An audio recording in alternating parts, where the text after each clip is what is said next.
this meeting of the Silver Falls School Board to order, our extended board work session.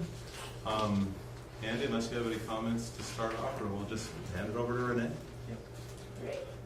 Thank you, Mr. Chairman. I appreciate the invitation to come and actually stand in front of you again. You may recall I was here a couple of years ago talking about the Lighthouse Project and the possibility of you engaging in that project.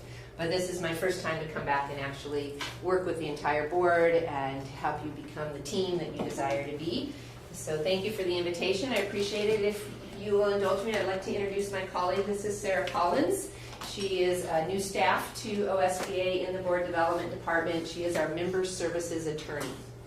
She's not a PACE attorney in that if you had a legal question about some kind of PACE issue, she isn't necessarily the PACE attorney like pre-loss, like we want to make sure we're not going to lose any district funds here, but she is a Member Services Attorney, so she's available to you should you need her services, and we're very excited to have her on board. So thank you for indulging me and allowing me to introduce Sarah to you. So you guys are giving up 3 hours of your evening on a beautiful evening out there, and I want to make sure that we spend this time in the way that's most beneficial to you. Yes, I have a PowerPoint prepared. Yes, you have a booklet of material before you, and I am very prepared to go through all of that information, but at the same time, you had something that you hoped you would walk out of the door with tonight that you didn't walk in with this afternoon, besides dinner at 5:45. And so I would like to be able to capture some of the things that you were hoping that this evening would benefit you. And then it will hold me accountable so that I can be sure that I address your needs, and I will come back at the end of the session before we're ready to go home, and we'll see if I met your needs or not. And if not, we have the 30th to address some more issues if it's something that doesn't quite fit with tonight. So there's no order. I have 2 rules whenever I'm in front of a group of people. It doesn't matter if the room is 100 people or the 7 that we have sitting up here at the table and a couple back here. My first rule is that I need for you to be comfortable. So if you need to get up and stand against the wall because your back is tired of sitting, I welcome you to do that. You need to use the restroom, please just do that. You don't have to raise your hand and get a hall pass. So, just take care of your needs as they come. If I find everybody being really fidgety and nervous, I'm just going to take a break. I try to take a break every hour anyway because nobody likes to sit that long and listen that long. So my first rule is that you be comfortable. My second rule is that I don't like to do all the talking. This presentation is designed, it's very content heavy, it's a lot of talking at you, but I don't necessarily like that format, so I encourage your questions and I encourage your comments and your observations, your insights to share it with everybody else. So with that said, I'd really like you to exercise rule number 2, so that I don't do all the talking, and tell me what some of your hopes and expectations are for the evening, in any order. Doesn't matter, you don't have to go in a line. Reader alignment and our purpose as a board. Okay. I'm going to abbreviate, if that's okay, just because it's less writing for me.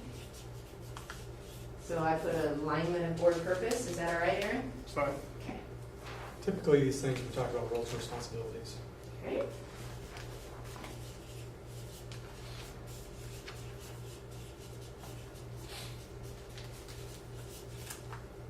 Okay.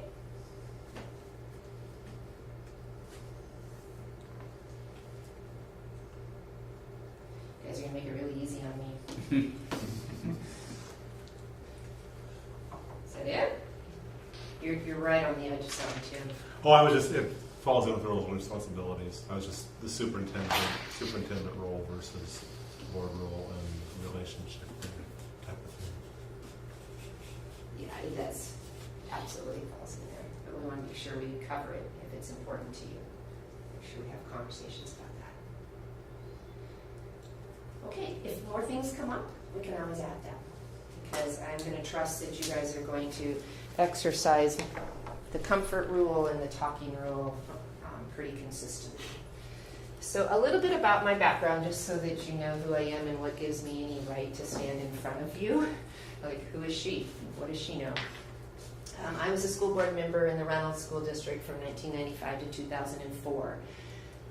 This past weekend, we just had our OSBA Summer Board Conference in Bend. And in 1995, in July, I went to my first ever Summer Board Conference in Beaverton. And so as a brand new board member, to figure out what did I just get myself into, and I really don't know really the first thing about being a school board member. And so I went to that conference, and I pretty much became an OSBA junkie after that. I was at the annual convention, I was at summer board.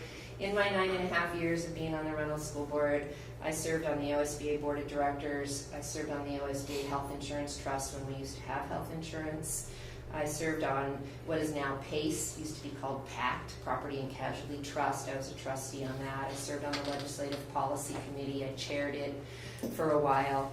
And all during those 9.5 years, I learned an awful lot about school board service by doing school board service. I made a lot of mistakes.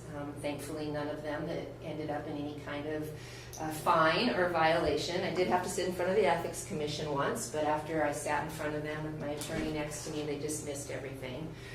But they thought they had something they needed to investigate and decided they didn't. And then I was hired by the Idaho School Boards Association to be their first ever full-time board trainer.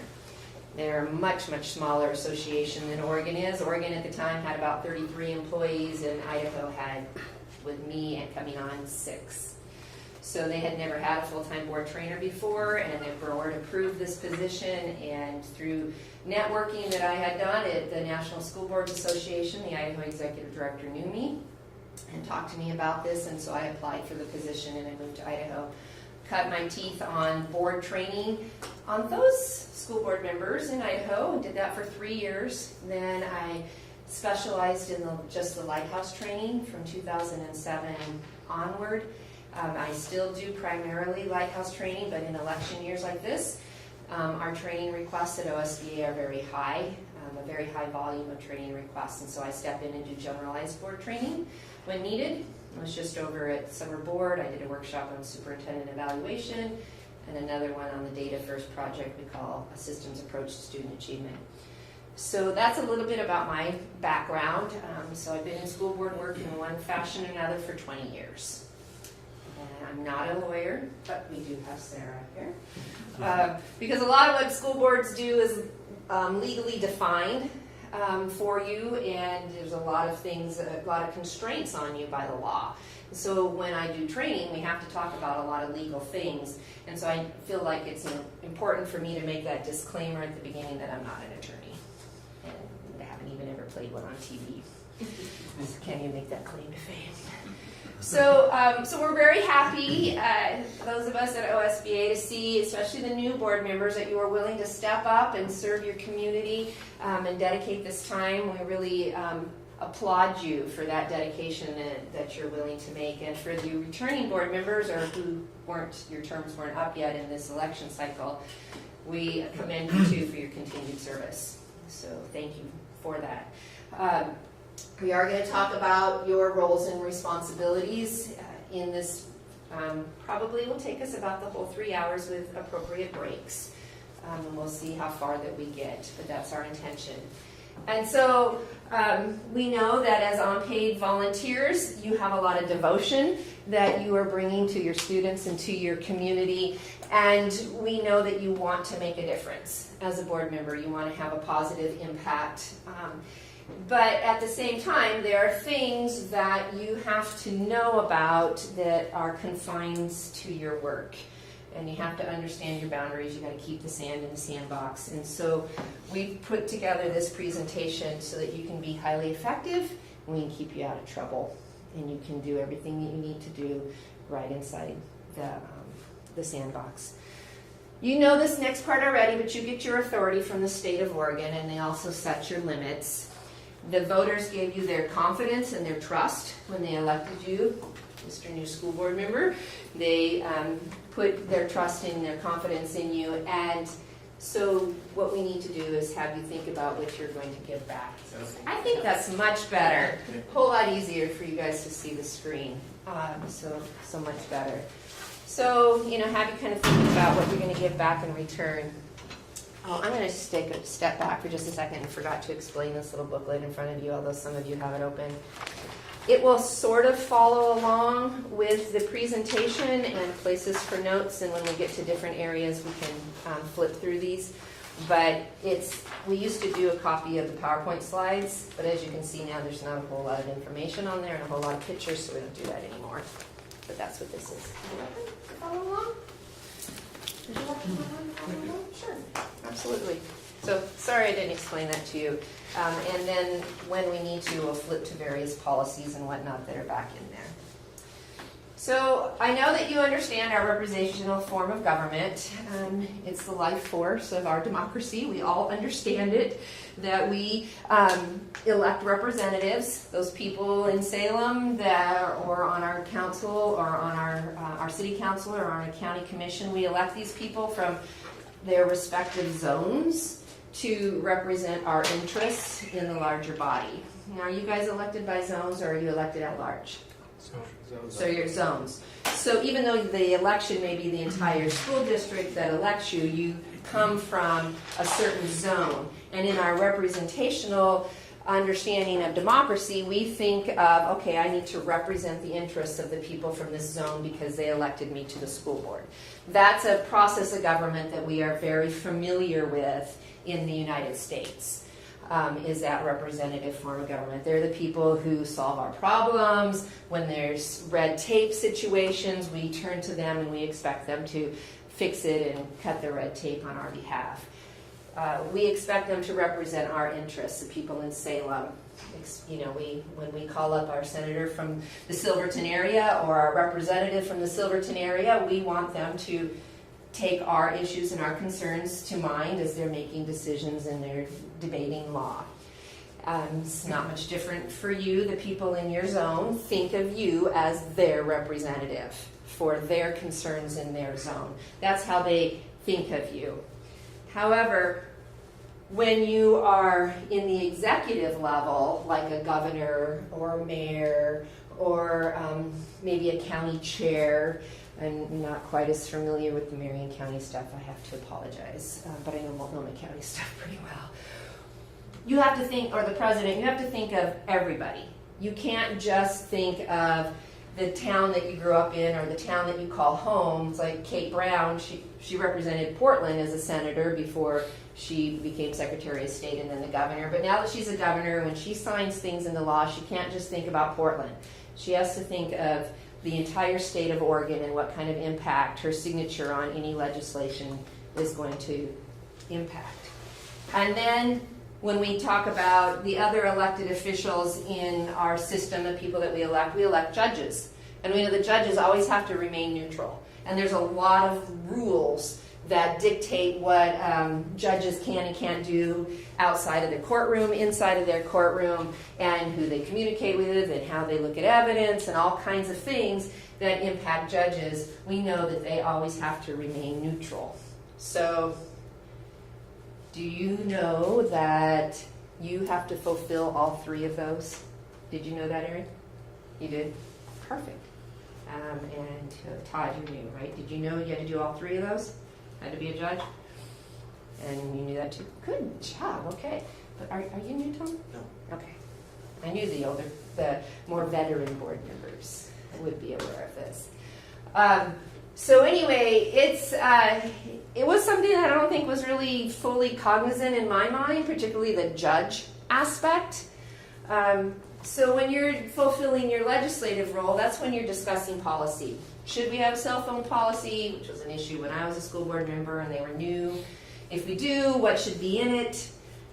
So maybe you're thinking, should we have a uniform policy? Should we have all our kids come to school wearing khaki pants and blue blazers? Is that something we need to have in the Silver Falls School District? And so when you were debating all of those merits or things that would be not so good, that is when you are in your legislative role.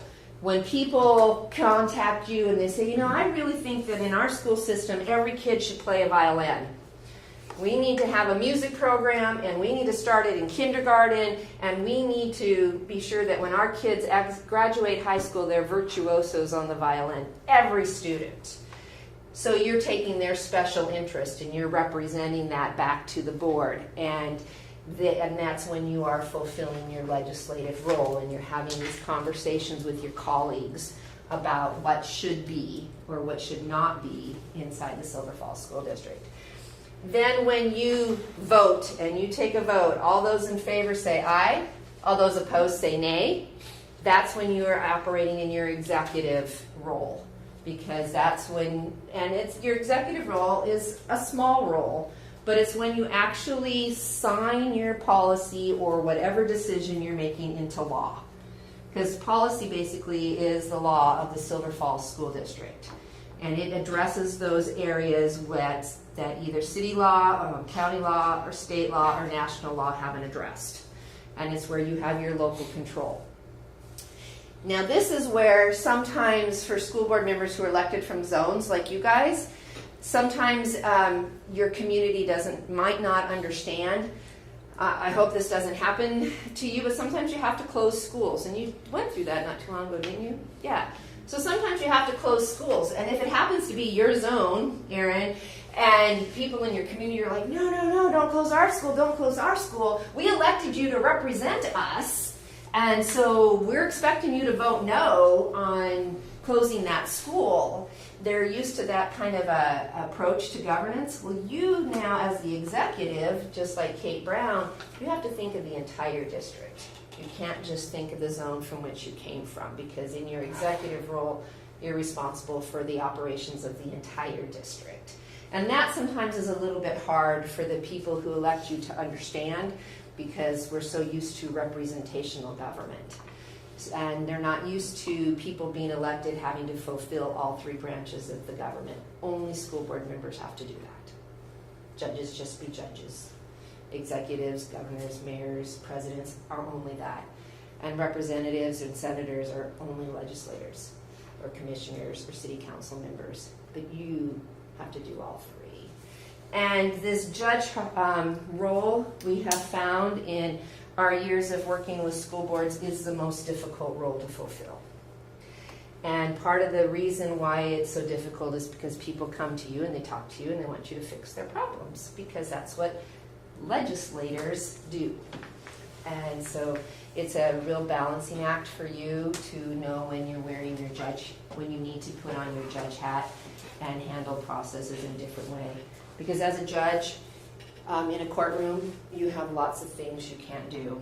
You can't have any ex parte communications. So even before something becomes an issue in your district, somebody comes to you with what seems like a minor complaint, and they expect you as an individual on the board to represent their interest and solve this for them.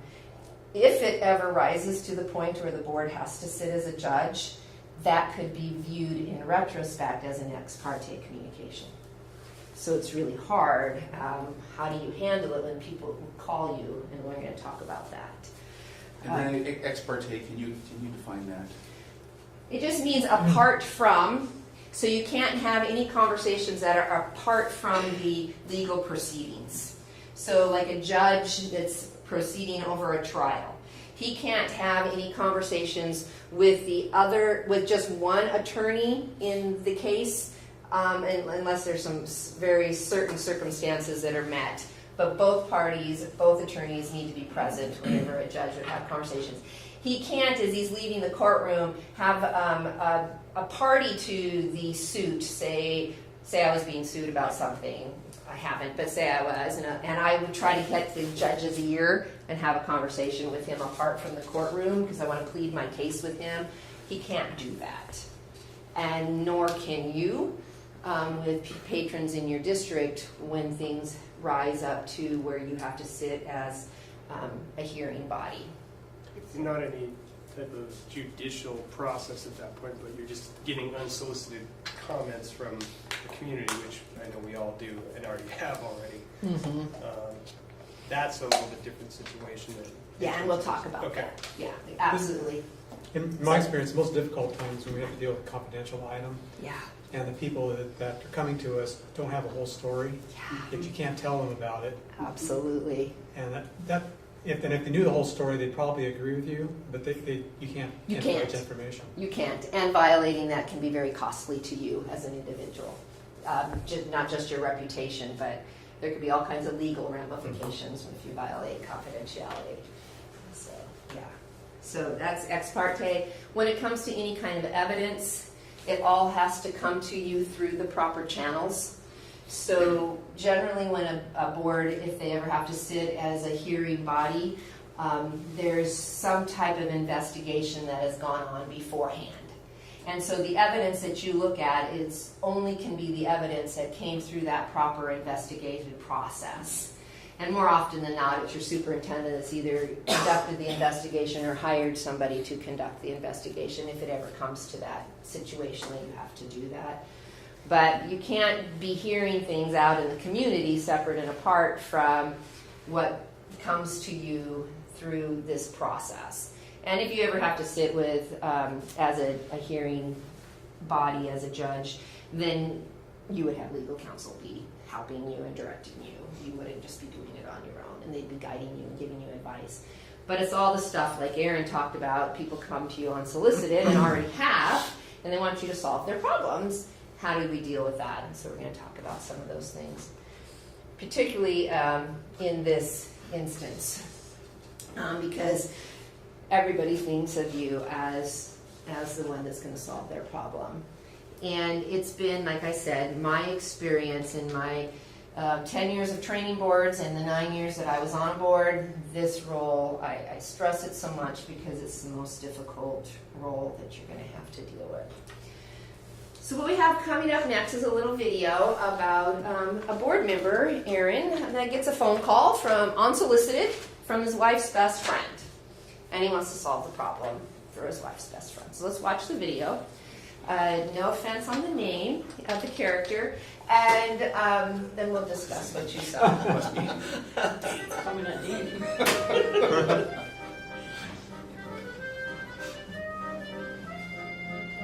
Can you hear okay? I can turn it up.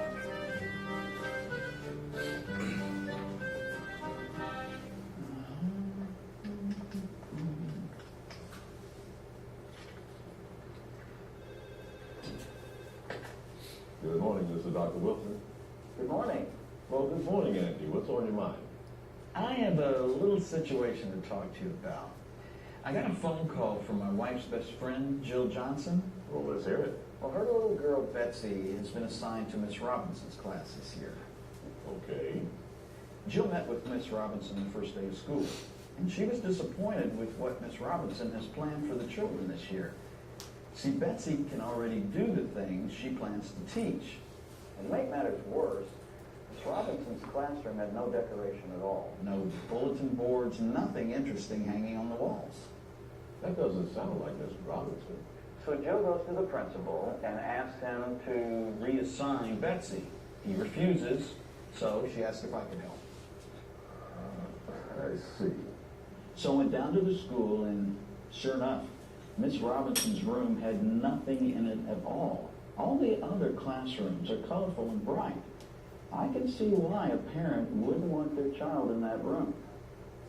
So, can I tell Jill that you'll get Betsy moved?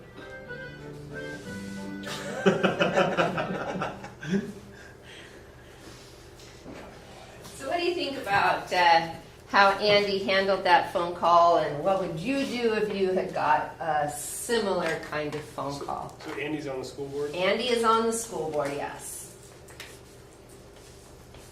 So they talked to the principal, right? Or they haven't? The mother talked to the principal and asked, the only solution the mother was willing to entertain was that her daughter be moved into another classroom. And what did the principal And say? the principal said no, so then she called her school board member. Probably should go back to the superintendent because that's chain of command and not me. Good response. I'm seeing a lot of nodding. What do you think, Todd? A little nod, a lot of nodding. Yeah, so in your little booklet, you have the last white sheet of paper In front of the yellow is your policy KL, which talks about your complaint process. So in Andy's thinking, in Andy's defense, he was trying to fulfill which of the 3 elected roles? The legal roles that we talked about in the front of this little handout. Which one was Andy trying to fulfill? Being a representative. Yep, his legislative role. He was trying to be a problem solver. He wanted to go in there and fix it for his wife's best friend and her little daughter. So, I've gotten that phone call before. have you gotten that phone call? Yeah, we all have, you know? Yeah. I got the phone call about we don't like this book that they're reading in the high school English class because it has suicide in it, and sadly the father who called me had one of his children commit suicide, and now the daughter is in that high school class, and so he didn't want her to have to read this book that had the suicide story. And he's calling me, the school board member, like I have anything to do with selecting the books that are read in high school English classes. So I, because of our process and our understanding and our agreement in our district, I called our curriculum director. I said, can you talk to this guy, please? You know, because that was an understanding in our district for, you know, doing that. It's like, I don't have anything to do with what books are read in classrooms. But let's think about this from the situation that if it escalates. So Andy went into the classroom. I know that he didn't inform Dr. Wilson, the superintendent, that he was going into the school. So now he's conducted an investigation on his own. So let's say that this situation escalates and Jill Johnson, his wife's best friend, finally gets a hold of the policy and makes a written complaint, and it goes all the way up to Dr. Wilson, and he has to make a determination, and he determines, no, we're not going to move Betsy, she's fine in Mrs. Robinson's class, so on and so forth. But she appeals to the board. So she wants you to decide whether or not you're, you know, Dr. Wilson, or for you guys in this case, your superintendent made the right decision, and now you have to sit as a hearing body. If Andy were on your board, what do you think would the ramifications would be of his prior knowledge, of his investigation, and the strength of your board? Kind of tainted everything. He's kind of been, you know, poisoned isn't the right word, but it's just not, I guess, equitable in his decision-making process. He'll definitely be biased. Yeah, absolutely. And so now your community has elected 7 people to represent its interests inside the school system. And if I were Mrs. Robinson, I would be saying Andy's biased, just like you said. He went and conducted an independent investigation. Anything that he knows should not be included because it didn't come through the proper chain of command investigation. And anyway, I would just say that he needs to recuse himself. I would insist on it, and I would have my attorney insisting on it if if it had escalated to the point where my teaching as Mrs. Robinson was being called into question here in this hearing, and now your board is weakened. So now where you had 7 minds to think about this and look at all of the evidence and hear all of the arguments on either side, now you only have 6. And your community didn't elect 6 people, your community elected 7. From this situation, though, I'd expect the superintendent probably would go back and do some investigation and say, no, I can't, I need to look into this and find out what's really going on. From what we saw, it appears there is more to the story. Well, yeah, absolutely, and we did all of the Andy videos. It's pretty open-ended like this to try and get you guys kind of thinking about it. Yeah. It doesn't seem like the example seems pretty. It wasn't like looking at a classroom that anybody can see anyway. Yeah. Any investigation would have had the same information.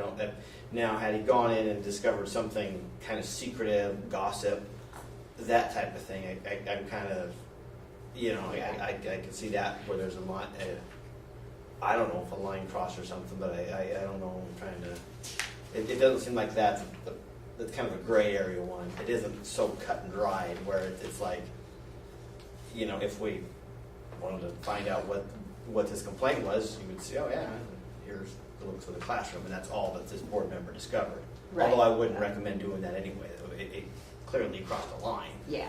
But, you know, I think a better, you know, maybe there's a better example here. Well, there is. I got You got another lots of- video that's a little bit better, where Okay, he follows good. a bus driver for 3 days There and you go. documents There you everything go. that this bus Yeah, driver. yeah. I can pull up that video too. Yeah. In fact, maybe I'll Yeah. switch it out for future training sessions. Yeah, But something like this is would probably be a bigger deal to the teacher Yes. than would be to the Yeah. board member. Absolutely. Yes. The yes. teacher is the one who's going to Yeah. be on the other side of the Oh, appeal gosh, yeah. type of She's thing. caught in the middle. Oh So, yeah, and you I've know, gotten those kind of calls, and I yeah. generally kind of, it's like, you know, you win some, you lose some. Sometimes you get the teacher you like, sometimes you don't. You know. And, Yeah. Yeah. you know. So it might not seem like a big deal to us, but to the Oh, teacher, yes, that's who, where the- who if it gets to the appeal thing, it's going to be a major deal to them agreed. or to the Yes. other person. Yeah. So And that's why it's so important when those phone calls first come in to understand what is in your policy KL and what your procedures are for helping redirect people back to solve the problem on Yeah. their own, and explain to them your role. You know, it's just so important to be able to do that, to help them be able to get the problem solved, as your policy says, at the closest the closest level to where the problem is. If it's with a coach, then deal with the coach. If it's with a teacher, then deal with the teacher. But we don't need to escalate it all the way up immediately to the school board. Because if the school board needs to deal, my standard song and dance for this is if the school board needs to hear about this, then the entire school board needs to hear about it, not just the individual board member. And there's a process for that. And we need for you to follow the proper process so that there's opportunity for the school system to solve this problem, whatever the problem is, first, because we're the court of last appeal. And, you know, the school board is. So that's just kind of my standard thing. And I also encourage you to share with the people who call you, who are not asking for things like, let's put violins in the school because we want, you know, a really robust music program, where that has to do with school programming and a benefit to all students. This is, you know, I don't like what Mrs. Robinson's doing, and I want to complain about Mrs. Robinson. That's a different situation. And you need to tell the people who come to you with complaints that it is in their best interest to not talk with you any further about their complaint. And they're not used to that because of our representative role. We expect the people that we elect to take care of our problems. So to be able to tell them it's not in their interest to talk to you individually about that is a line that you really want to get very comfortable saying. And then help them to understand, and that's only because of your role as a court of the last appeals, and that you want their problem to be solved quickly and to mutual satisfaction, so that it's a win-win for everybody, but that they need to follow your procedures for dealing with a complaint, whether that person coming to you is a community member or a staff member, that your policy KL outlines it. And then reassure them that if the board does ever need to hear this, then the entire board will hear it and it'll come to us through the proper channels. So, you know, I'm sure all the senior board members, you know, I already started getting some comments like, you know, you get the, I don't like so-and-so, or it might be a teacher, it might be an administrator, it might be such and such. And like you said, always best to push that, hey, I understand that at this point it's best when you're not in your best interest to go any further with me. I direct you to follow kind of the chain of command through the proper channels in the district to lodge a formal complaint or problem within, whether it be a teacher or administrator, whoever that may be, and then take it from there. That would be the proper response. That is absolutely perfect. Yeah. You want to empathize with them like you did, but you also just want to help them know that they're actually hurting themselves, because later on you may have to be recused. You, who they thought were going to help them, now can't be in on the hearing. Sometimes people don't know who to talk to either, so Absolutely. you just help them direct them to the right person. Yep. And then you solve that problem because you've shown them the right way to go. Yeah. Yeah. Yeah, one of the things you don't ever want to do is what Andy did, and that's, I'll fix it for you. I'll take care of this. You don't have any authority to take care of anything as an individual. You can't, you can call Andy and you could give him a heads up, that you had this conversation, but like Andy did, but not with the expectation that this Andy is going to jump on anything you as an individual says. Because as much as he probably likes each one of you and he wants to get to know the new ones better, go have coffee with you or something and get better acquainted, whatever, how you do that. But he doesn't work for each one of you individually. He works for all of you collectively. And so, you call him, he wants to hear from you. He wants, to know what you're hearing out in the community. If somebody doesn't like Mr. So-and-so and you hear that everywhere you go from a bunch of different people and you're not soliciting it, but you can't stop it when they come up to you and say, hey, Aaron, hey, Todd, I want to talk to you about this Mrs. Robinson. Before you can, really say anything back, they're loading your ears full. Well, he's going to want to know that, right? Mm-hmm. Yeah, he's going to want to know if you keep hearing about Mrs. Robinson everywhere you go. But it's not like you're calling him to fix Mrs. Robinson. You're just passing along this information. So enough on that. I think you get it. I just grabbed this picture of Portland Public. I don't know what they're happening in their meeting, but it's kind of what a hearing could look like. Could be you in your room, but I didn't have any pictures of you. So I couldn't put that up there. So we already talked about this, that when people come to you, you just need to stop them as compassionately as you can. And that you need to trust that your system is, as hard as it may seem for people to navigate through, you need to trust that your system works, that your policy KL and the administrative rules that are attached to it work. And if you're not sure, and you don't have that level of confidence that the Silver Falls School District complaint process works, then I would suggest that you hold another work session on another evening and have your superintendent explain to you how it works so that you're comfortable with that and you can have confidence that when people do have a complaint and it's properly lodged with the school district, it will be addressed. Because trust is a huge aspect of your role, that you're trusting that the system is doing what you expect it to do. And if you don't have that trust, it takes a conversation. Whatever the area is where you're lacking some confidence, just let Andy know and he'll set it up so that you guys can talk about whatever. So one of the things that you need to think about then, as you're doing your board work and as you're out and about in the community and you're hearing from people, is which one of your legal hats are you wearing? Because even though you're really only legally a board member in the sense of being able to take any action and do any work as a board member is when you're in a meeting and it's been properly noticed and you have a quorum.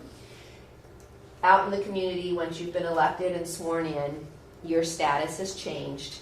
And as Aaron testified, and maybe you, Todd, as well, you are getting phone calls already. People see you all the time as board members, and so you need to be thinking about all the time, which one of these legal hats am I wearing? So I just encourage you to think about it in that way. So you have the notes in here about your 3 legal roles. We're also going to talk about those 5 best practice roles that impact student achievement. That's on that first, it says page 3 in your booklet, you have the title contents.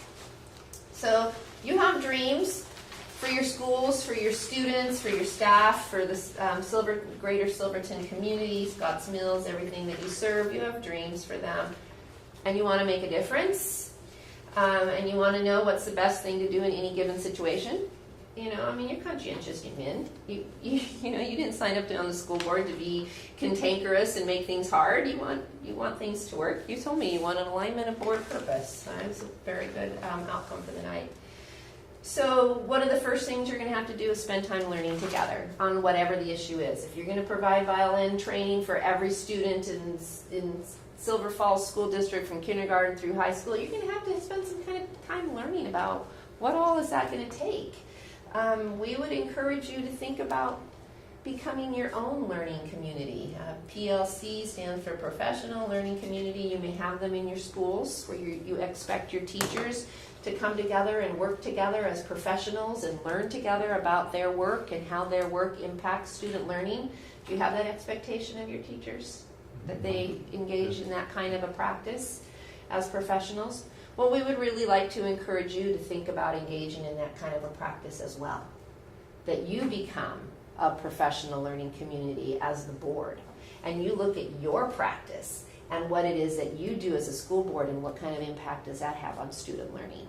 Same kind of concept, and to model the behavior you expect of others, and model that up and down and through inside your system. So we encourage you to do that, and then as you learn all different things about your role and what you as a school board can do to impact student learning, then you're able to set some really clear expectations on what you want the system to do. What's possible for our system to affect in terms of student learning? And you figure that out, and then you verbally, as a board, you state, hey, these are our expectations. This is what we want. We want every student to learn how to play the violin, from starting in kindergarten and graduating as virtuosos. That's an expectation that you have a right in representing the interests of your community to state. It's basically the goals and vision talk that we have talked about for school boards forever, is you set the goals, you set the vision. What is it that you expect for the system? And then you need to figure out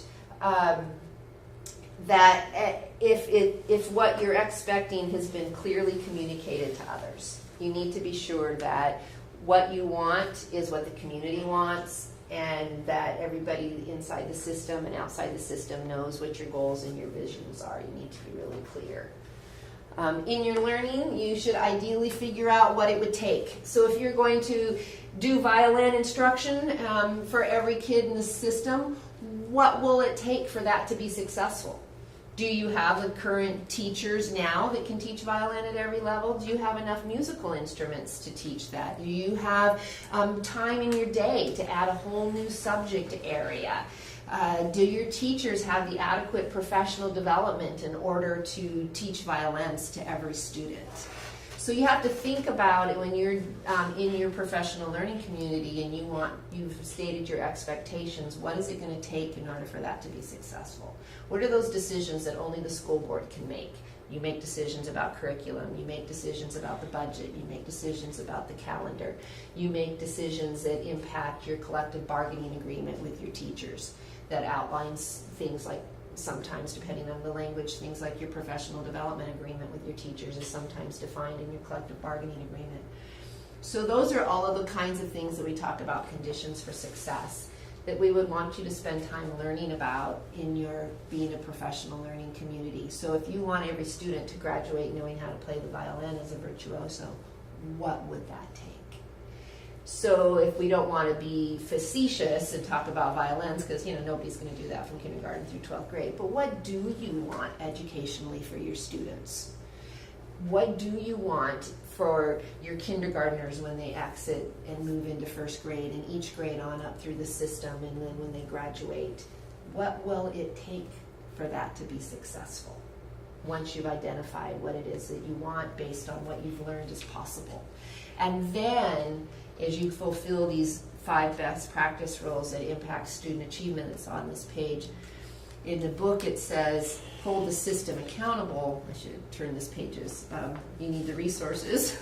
These are, I'm sorry, I've kind of got ahead of myself, but when you're thinking about the conditions for success to impact student learning, you have to think about the resources, the money it's going to take, how you're going to calendar things, what kind of curriculum is going to be necessary, what kind of professional development is going to be necessary. And then once you've figured all of that out, then you figure out how are you going to monitor what's happening inside the school system so that you know whether or not your expectations are being met. So if you're teaching violin to every student, how do you know that they're learning it and that they're making progress? How do you know throughout the school year that your students are making academic progress now? And it's completely appropriate for you to know that. We call that on number 4 here, hold the system accountable. And we figured that the best way for you to do that is by connecting with your leadership team that the whole board would meet with Andy's leadership team and have conversations several times throughout the year about what's happening with kids and their learning, particularly around the areas where you have set goals for your students, the things that you want for them to accomplish by coming to your schools. And to have those conversations with that entire leadership team. And then when you've done that, you are incredibly knowledgeable to go out and engage with your public. I know you have a strategic plan. I will admit, with our staff retreat recently, our board conference, I haven't read it in its entirety, but I will before I come back on the 30th. But I know that you have a strategic plan and that you engage the public a lot in the development of that strategic plan. It's my hope that as you execute the things that are in your plan, that you would continue that engagement and that it become just, well, that's just the way we do business in Silver Falls. What do you mean? We don't ever make any major decisions inside our school system without engaging with our community. And that's just how we do things here. And so that's number 5 on this page 3, we call that creating the public will to succeed. So that whatever is those expectations that you've set, whether you're teaching violin to every student or something else, you engage the public will to join in with you so that your community helps you be successful. Because it's the community's children that you're responsible for. So when you're in your business meetings, and that for you is the second Monday night of every month? Yeah. So when you're in your business meetings, I want you to be thinking about which of either your business meetings or your work sessions, I want you to be thinking about if you really want to impact student learning, and how many of you got on the school board because you wanted to do something about student learning? You're on TV. How many of you wanted to do something about student learning?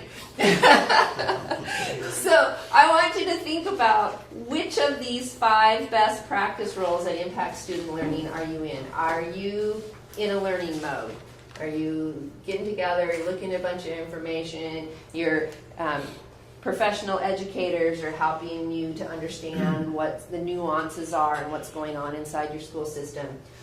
Are you setting clear expectations? Somebody is directing these kids and expecting these kids to put their hands over their head and do something else. And they're trying to be pretty clear in their expectations. So when you're having conversations at the board table, are you being clear about what it is that you expect of the system? Are you recognizing what it is you need to do to provide for that to be successful so that we can accomplish this? What are those conditions that you're going to need to address? Do you need to address budget or curriculum or calendar or any of those kinds of things that are your responsibility by law to do? Are you paying attention to progress of what's happening inside your school system? Are you doing that? Or in that meeting, are you engaging the public will to succeed? So all together, we call that work governance. That's just kind of a quick and dirty of governance. You have 3 legal roles.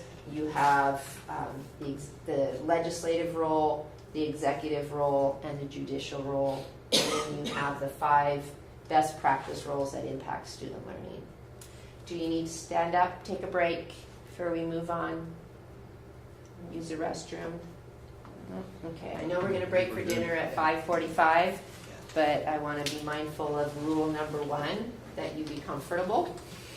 And so I wanted to just touch base a little bit again. Renee, can I make a quick comment here? Absolutely. So it really sounds like the challenge is, we just spoke about the issues about trying to solve issues solo and apart from the board, yet there's also the expectation of the public engagement. Mm-hmm. So how do you make sure that during those sessions of public engagement, you don't revert back to becoming a problem solver apart from everything else?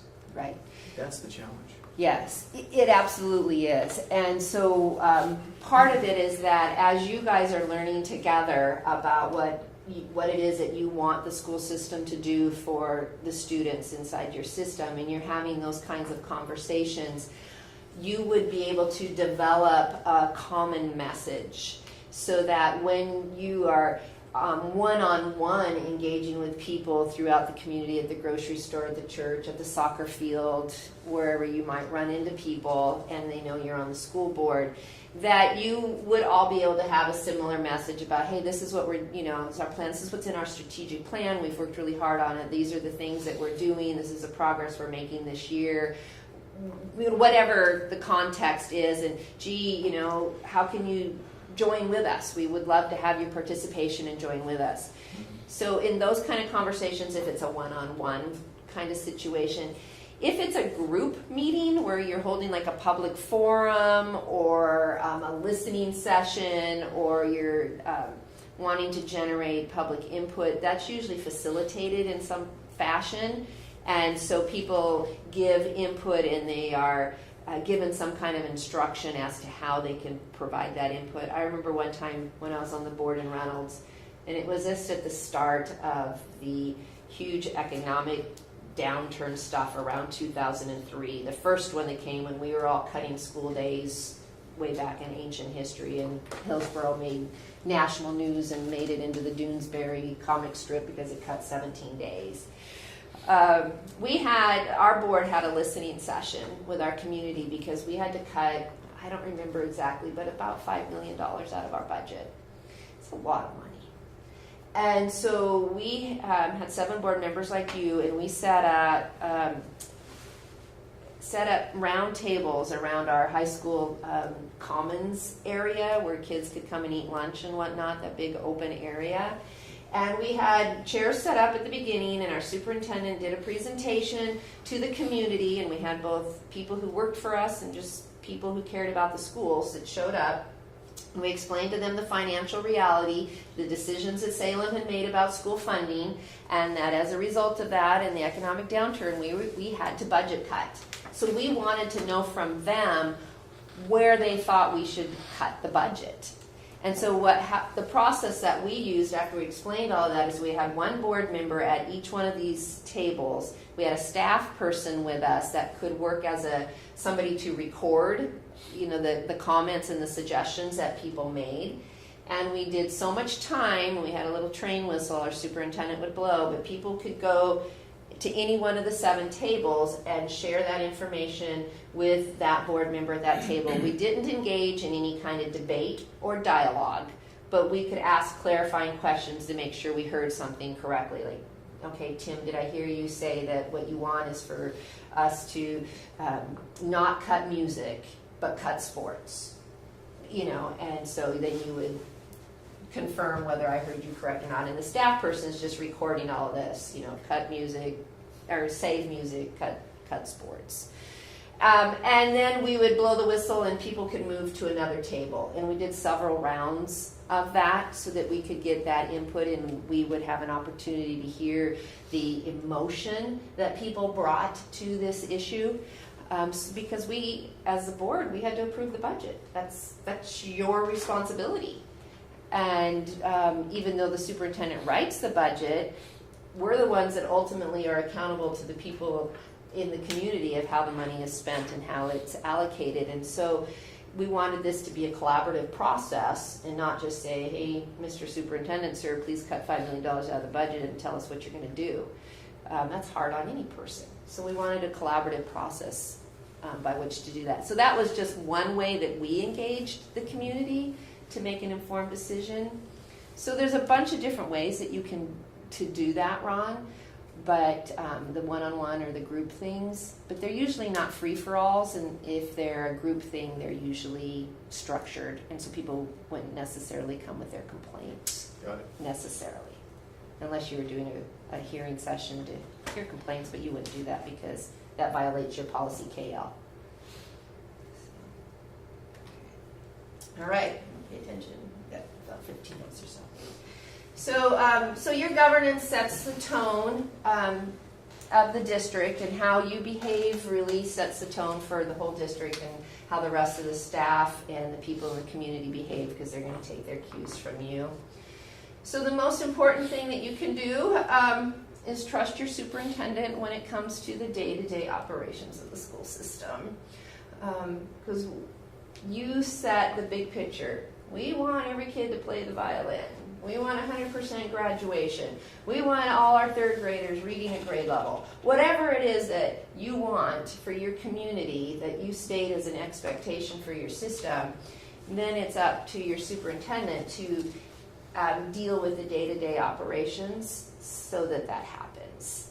And this is how we look at the different roles, because one of the things that we wanted to talk about was the board role and the superintendent role. So when you look at this, there's one-way arrows, and there are times when your superintendent, who's responsible for the operations, the personnel issues, any of the regulations from the state of Oregon or federally, or even your own local regulations that are attached to your policies.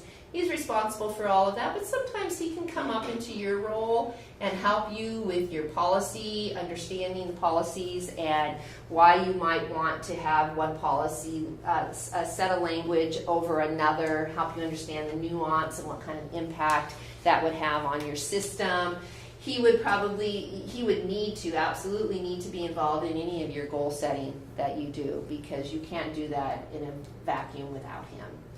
And in your advocacy role, he can help you with things like developing your talking points and things that you would say when you're going out and you're wanting your community to just really get behind what the school system is doing and support the work of the school system, and you take on an advocacy role. He can come up and help you with all of that. But you'll notice he comes up, you don't ever go down. So you don't get involved in the operations of the school system. You don't get involved in personnel issues unless it comes to you through the proper channels, and you have to deal with it through the proper channels. But you don't go deal with Mrs. Robinson directly. You don't go have a conversation with her about, little Betsy. However, in real life, as easy and as clear and as this demarcation is, I hit it too many times. It's hard to see a line when you're in real life. It's kind of like walking in a stream. And so it takes a lot of balance to figure out, are we in the right role? Are we starting to slip down below the line because, it's kind of wet and muddy and we can't really tell? Are we slipping into operations? Are we slipping into regulations? Are we getting too involved in personnel conversations? So if you try to look at it on a more global picture, if you think about your role is to set the what it is you want, why you want that, and it's his role and all of his staff to figure out the how. And that can kind of help you, determine, am I getting too far below the line? And, am I starting the term every superintendent hates, every board member thinks they don't do, and I've been working with hundreds, thousands of board members over the last 10 years. Nobody thinks they micromanage. And superintendents, that's one of their greatest fears, is that a board member or an entire board is going to get into micromanagement. So if we think about our role as the what, his role is the how, it'll help prevent some of that slippage. We won't slip on the rocks in this little stream. The other thing for you to think about is why. So if you're going to have a violin program in your schools and you're going to teach every kid violin from kindergarten until they graduate from high school, why? Why are you doing that? That is a completely appropriate question for the school board to answer. In fact, you should be able to say why for any of the decisions that you make collectively. Even if it happens that you're the dissenting vote on the school board, you should at least understand why the school board voted the way it did. Even if you didn't agree with it and you didn't support the final decision individually, the rest of the board did, and so this is the reasons why the board went this way in whatever the decision is. There's a great little video that I like having boards watch when we talk about this concept of why, but it's over 20 minutes long, and so I didn't include it. But people who lead with inspiration and get other people excited about the direction that you're going in lead from answering why first. Instead of the what, we talked about the what. And the what is pretty easy for us to understand. We're going to teach every kid violin. That's what we're going to do. Andy's going to figure out how to make that happen. The why is what's going to inspire people to get on board and get excited about it. And you share your enthusiasm as to why it's so important for all of your kids to play the violin. Why all your third graders are reading a grade level. Why your sixth graders are on target with math. While all your ninth graders are finishing their ninth grade year with enough credits to be able to graduate on time. Because research has shown us when those things don't happen, then our kids are more challenged to graduate with their peers who are meeting those expectations. So we want to know the why. And then it takes a lot of teamwork. It takes you guys just having lots and lots of conversations with lots of people. As wonderful as Dandy and Andy are, how funny your names are so close.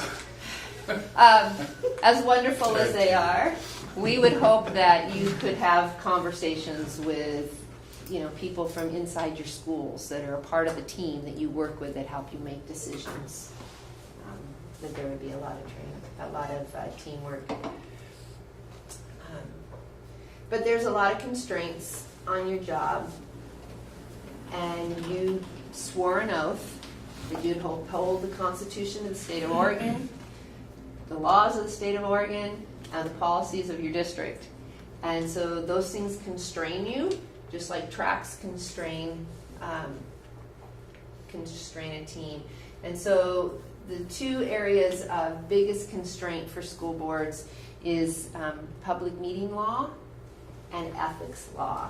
And so those are the sections that I want to move into next, just so that you all have the same understanding about that. And we're moving through this so fast. I've never moved through this so fast. You guys need to talk to me more. But anyway, we can keep going with it because it's not 5:45 yet, unless you want to take a break. You just want to wait to 5:45? Okay. Yeah. All right. So our public meeting laws in Oregon came out of the Watergate scandal. Before that, I don't really know what happened in the state legislature, but in light of that, they decided that citizens of the state of Oregon had a right to see the laws being made, and they imposed that right onto all of Oregon's subdivisions, of which a school board is a political subdivision of the state of Oregon. Therefore, anybody has a right to come in and sit and watch your meetings, and you make it very easy for them to sit and watch your meetings by being on TV. We did that in Reynolds as well. We televised through Multnomah Cable Access when I was on TV. And so that makes it a whole lot easier than having to physically come in.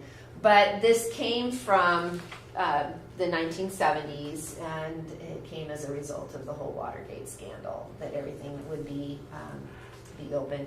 There are a couple of exceptions, and we'll talk about that in a little bit. So the essence of a public meeting is a place where minutes are kept and hours are lost, at least according to Mark Twain. That's how he defined a board meeting. That's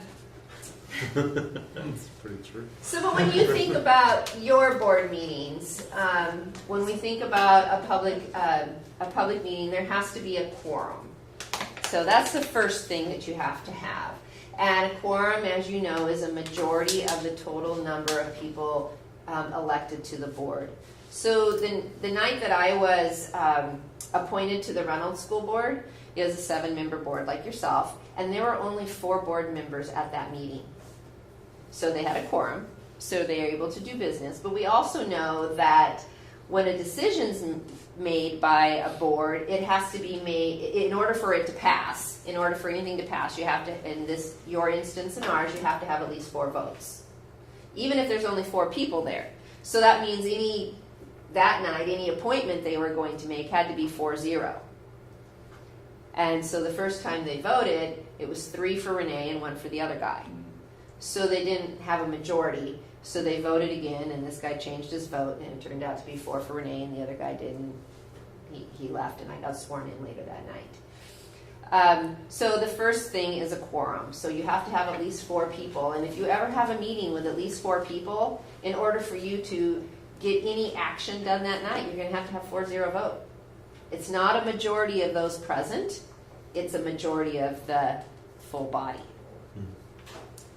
Is the definition of the quorum in the majority.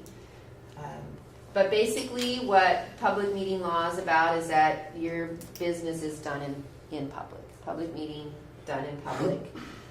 There's some other requirements to it. There is the public notice requirement where I know you have your new ones up now because I looked on your website today,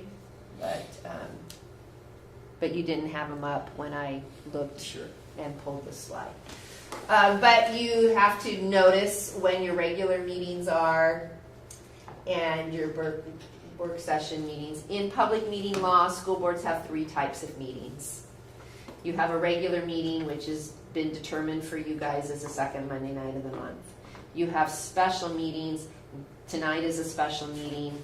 If you had a public forum, it would be a special meeting. Next time we meet on July 30th, that's a special meeting. You call them work sessions, but in the law, they're called special meetings. The difference of a special meeting compared to a regular meeting, your regular meetings are set, and you can change them if you need to, but they're set as the second Monday of the month at 7 p.m. in the Silverton City Council Chamber. When I was on the Reynolds Board, we met in the Fairview City Council Chambers. The difference for a special meeting is it only takes a 24-hour notice. So if you guys wanted to have a meeting about something tomorrow night, you could legally, as long as you got it posted 24 hours before you expected the meeting to start. Your meeting notice usually needs to contain the principal subjects of which you're going to talk about. So if you're going to meet tomorrow night for whatever reason, you would post, hey, we're going to talk about possible violin education for every kid. Or a work session on violin music education. And you still do that. And then the third kind of meeting that you can have is an emergency meeting. And hopefully you'll never have to have one of those in your course of your board service. But an emergency meeting just means you can't wait the 24 hours to post for a special meeting. So you got to meet right now. And you have to state in your minutes why you couldn't wait 24 hours in order to post the special meeting.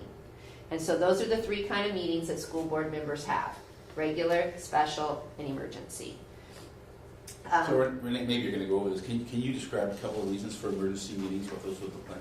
Well, I would think that if there was like a fire in one of your buildings and it was during the school year and you were scrambling to figure out what you were going to do with students, or Like when Albany's gym burnt down this spring. Prior to unification, when I was on the Central Hall Board, we had a big windstorm, the roof blew off of the gym. We had an emergency meeting. Yeah, something like that. We had a pipe burst from winter, when everything freezes and then it thaws and then it bursts in our high school and there was water everywhere. So situations like that where you just can't wait the 24 hours. They're rare, but they happen. And then in your public meeting law, when it comes to an agenda, you really only have to list the principal subjects of which you're talking about. You don't have to get super detailed. Now, the more detail that you provide, the more clarity for your public to know what it is that you're going to talk about and be making decisions on in that meeting that night. But by law, you just have to list the principal subjects. And when the time of the meeting comes, if something has come up since the notice that you need to add, you can amend your agenda and add it right up to the time, the start of the meeting. You can say, hey, and we did that several times when I was at Reynolds, hey, we need to add another agenda item, another report, or another decision, whatever, the thing is. But you can amend your agenda. And how detailed you get on it is up to you. And then you have to keep minutes of your meetings. That's another aspect of public meeting law, is that you have to keep minutes. And so I tried to pull things off your website that I could find. That you guys do a good job of this. You post your meetings, you have your agendas, you keep minutes, you're keeping the law. Committees. Are you, do you know how public law impacts committees? Tim says no. So if there's a decision that the board needs to make and they want to refer it to committee, you know, hey, I've been hearing from everybody in our community that we need to do violin education in our schools for all our kids. But you know what, we don't really have enough information right now tonight as a school board to make a decision about this. Let's refer this to a committee. And so we decide not to vote on it tonight, even though it may have been an action item on the board's agenda. We're not going to vote, we're going to refer it to committee. Now you have just created a subgroup of the board. Even if none of you serve on that committee, but because the school board asked for this committee or named a particular committee and you say, you know, they need to investigate all this stuff about violin education and get back to us, you know, in 2 months' time. So we're going to give them plenty of time to investigate this. They are subject to all the public meeting laws, just like you. So frequently we ask the administrative team to go look into this stuff. Do they fall into that? If you just ask the superintendent by himself, say, Mr. Superintendent, will you please investigate this violin education for us and bring back a recommendation in 2 months? You don't tell him how to do that. You don't tell him to put together a committee. You just tell him, go get this information and bring it back to the board. If he happens to use a committee in his process of getting this information, they are not subject to public meeting law. But if you tell him to use a committee, he now has to treat it as a public meeting. So if we tell the superintendent who should be looking into this, got it. Then when they meet, it's considered another subdivision, and they have to notice it, they have to have it in public, and they have to take minutes, and all of this public meeting law. So you want to be really careful when you use committees that are subcommittees of the board. And it's totally fine and completely appropriate for you to do that, but just do that mindful of the fact that they will be subject to public meeting laws, which could be a little bit difficult if it's a whole bunch of school employees and they're just getting everybody's schedules coordinated and they finally find a date it works and then they have the 24-hour notice requirement and just all of the other requirements that go with public meeting law. So sometimes boards don't know that. I didn't understand that when I was a school board member, and we did refer some things to committees, but it wasn't an often thing that we did. Usually it was just directing our superintendent to go get information and bring it back to us. What's the history here? We used committees a lot in the past, whether it be at direction of the board, Andy. What's Yeah, the most recent examples are the facility committees. You've had, long-range facility planning committees. 1 year ago, the Eugene Field Task Force was a board committee. Sure. Normally we have quite a bit of discussion who should be on that board, or on that committee. It takes a while to form it. Yeah. So I got a question. How's, when we talk about bargaining, we talk about who should be on the bargaining team and whatnot. How does that differ from committees? So bargaining has, I'm not an expert on collective bargaining law, but I did bargain. And so you have a few different provisions, but public bargaining is out in the open unless both parties agree to have it in executive session. Correct. So, the fact that you're saying, well, okay, we're going to enter into bargaining with the teachers, and for this go around, we want Todd and Tim, the board agree together. We want Todd and Tim to be the two board members that represent the board in this team. Mm-hmm. Whoever is your spokesperson, it wouldn't be either one of them, but whoever is your spokesperson, and you identify that as they're members of the bargaining team, and your business person is there, maybe your HR director or Dandy, is on this team, and you name all those people. That's totally fine because it is a public meeting until that group gets together, the teachers group gets together, and they decide collectively that they want it in executive session. At the initial meeting. At the initial meeting, they make a decision. Okay. Yeah. It's one of the ground rules. Remember that? Open or closed sessions, and We've just never talked about this, and Right. Yeah. So it is subject to public meeting law up to the point that we decide it's closed. Yeah. Okay. Renee, what about a situation where we had a deal just recently where we decided that Tom and Wally would kind of meet with Andy and look into something a little closer where it wouldn't take the whole board's time, and then kind of report back to the board. Is that just? It's a subcommittee of the board and is subject to public meeting law. It is. Okay. Okay. We haven't met yet. So technically, even if it's not a quorum of the board, they're supposed to, like, they would have to That's considered a technically committee. post that they were. Oh, weird. 24 Okay. hours in advance, right? Is that your, yeah. And take I just got confirmation from the attorney. I thought I was right. I heard Lisa say that this weekend. That's a good one. Yeah. I wouldn't have thought that was the Yeah. case. I thought they could just meet. Yeah. So you want to kind of be careful. Okay. You know, just it's If you're just gonna do it's that. not it's just so that your public has an opportunity to see what information you're using to make your decisions. So yeah. It's good to know because some people in the public watch pretty closely. I did a training in Lake Oswego recently, and they live stream they don't just record it like, I don't know how. Does yours go out immediately, or do you take it back to a station and then put it on? Usually we record it live. You record it live, but you air it later? No, they're also. Oh, there's so it is live streaming? Okay. Not now. The regular session. The regular sessions. Okay. So Lake Oswego does everything live streaming. And I got an email the very next morning after I did this session with them. And I got an email the very next morning from somebody who had watched live streaming. So, yeah, a lot of people watched it. You know, I used to tell people would run into me and say, "Oh, I saw you on TV." When I was out about the Reynolds community, and I'd say, they call those a board meeting for a reason. You must have been pretty bored that night.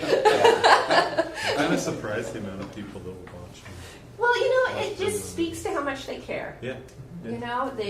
Schooling is so important, and you guys are entrusted with your community's two most precious resources. What are they, Todd? Those two most precious resources in your community? I'm sorry, I was looking up there. That's okay. No, you just got elected, and I'm sure people elected you, and they are entrusting you with their two most precious resources. What are those? Money and the kids. Amen. You got it. So yeah, they're going to watch because they really care about what it is that the decisions that you're making that impact them, either for their children or their grandchildren or nieces and nephews or neighbors. They want a nice, safe community to live in, or they're worried about their wallet. And my niece and her husband just bought a house in Scotts Mills. She wants to have a baby really badly, and so you're going to have a future student in a few years at your Scott Mills school. So she may be watching your board meetings at some point in the future.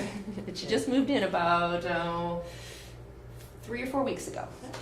And I'm pointing something out about people wanting to watch. It's their only way of holding us accountable. Because we don't have competition. We don't have competing school districts where if I'm upset with this one, I can go to that one. This is the only one I got. Yeah. And so I can't say, if I don't like John Deere, I'll go buy Massey Ferguson or Ford or Chevy. This is the only way I can, keep them accountable. Right. So that's Good point, Tom. Yeah. Yeah, and they'll either re-elect you or they'll run a candidate against you. If they don't, if they don't like you when you wanted to stay on. We all resign eventually, like David Beeson. I've known David for forever and a day. I was a school board member in Reynolds when he was first on here. So eventually you stop. I resigned. Eventually you move on, but they do hold you accountable. Good point. We're ready with dinner. We're ready for dinner? Well, let's take a break then. Let's take a break.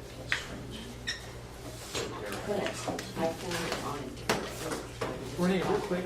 Yes, sir. You've referred to the KL. Uh-huh. I noticed it's on page 33 here on the code. Yeah, right. Is that an acronym? What does the KL stand for? So each, I'll bring it up online and show you. Each section of your policy is identified with a letter. Oh, that's all it is? And Just yeah, referring and then to- inside, so like your instruction policies start with an I. Okay. your personnel policies, I don't know why, but they start with a C. And so when you get down to the community relations kind of policies, those start with a K. Okay. And then that's the first letter, and then the second letter designates where. Basic coding, so you hierarchy. understand exactly what section of the policy you're referring to, more or less? Yeah, It'd yeah, be it's good just, It'd be good to peruse through it. It's online. We used to get two big binders about that thick. yeah, Wow. So Okay. yeah, Door so, stops. yeah. Food is in the staff room right next door, so and restrooms are down the hall, I think everyone knows, on the right. But Denise is in there, has everything ready for you guys. So out the door, take a right, and immediate left, you're there. Or follow your nose.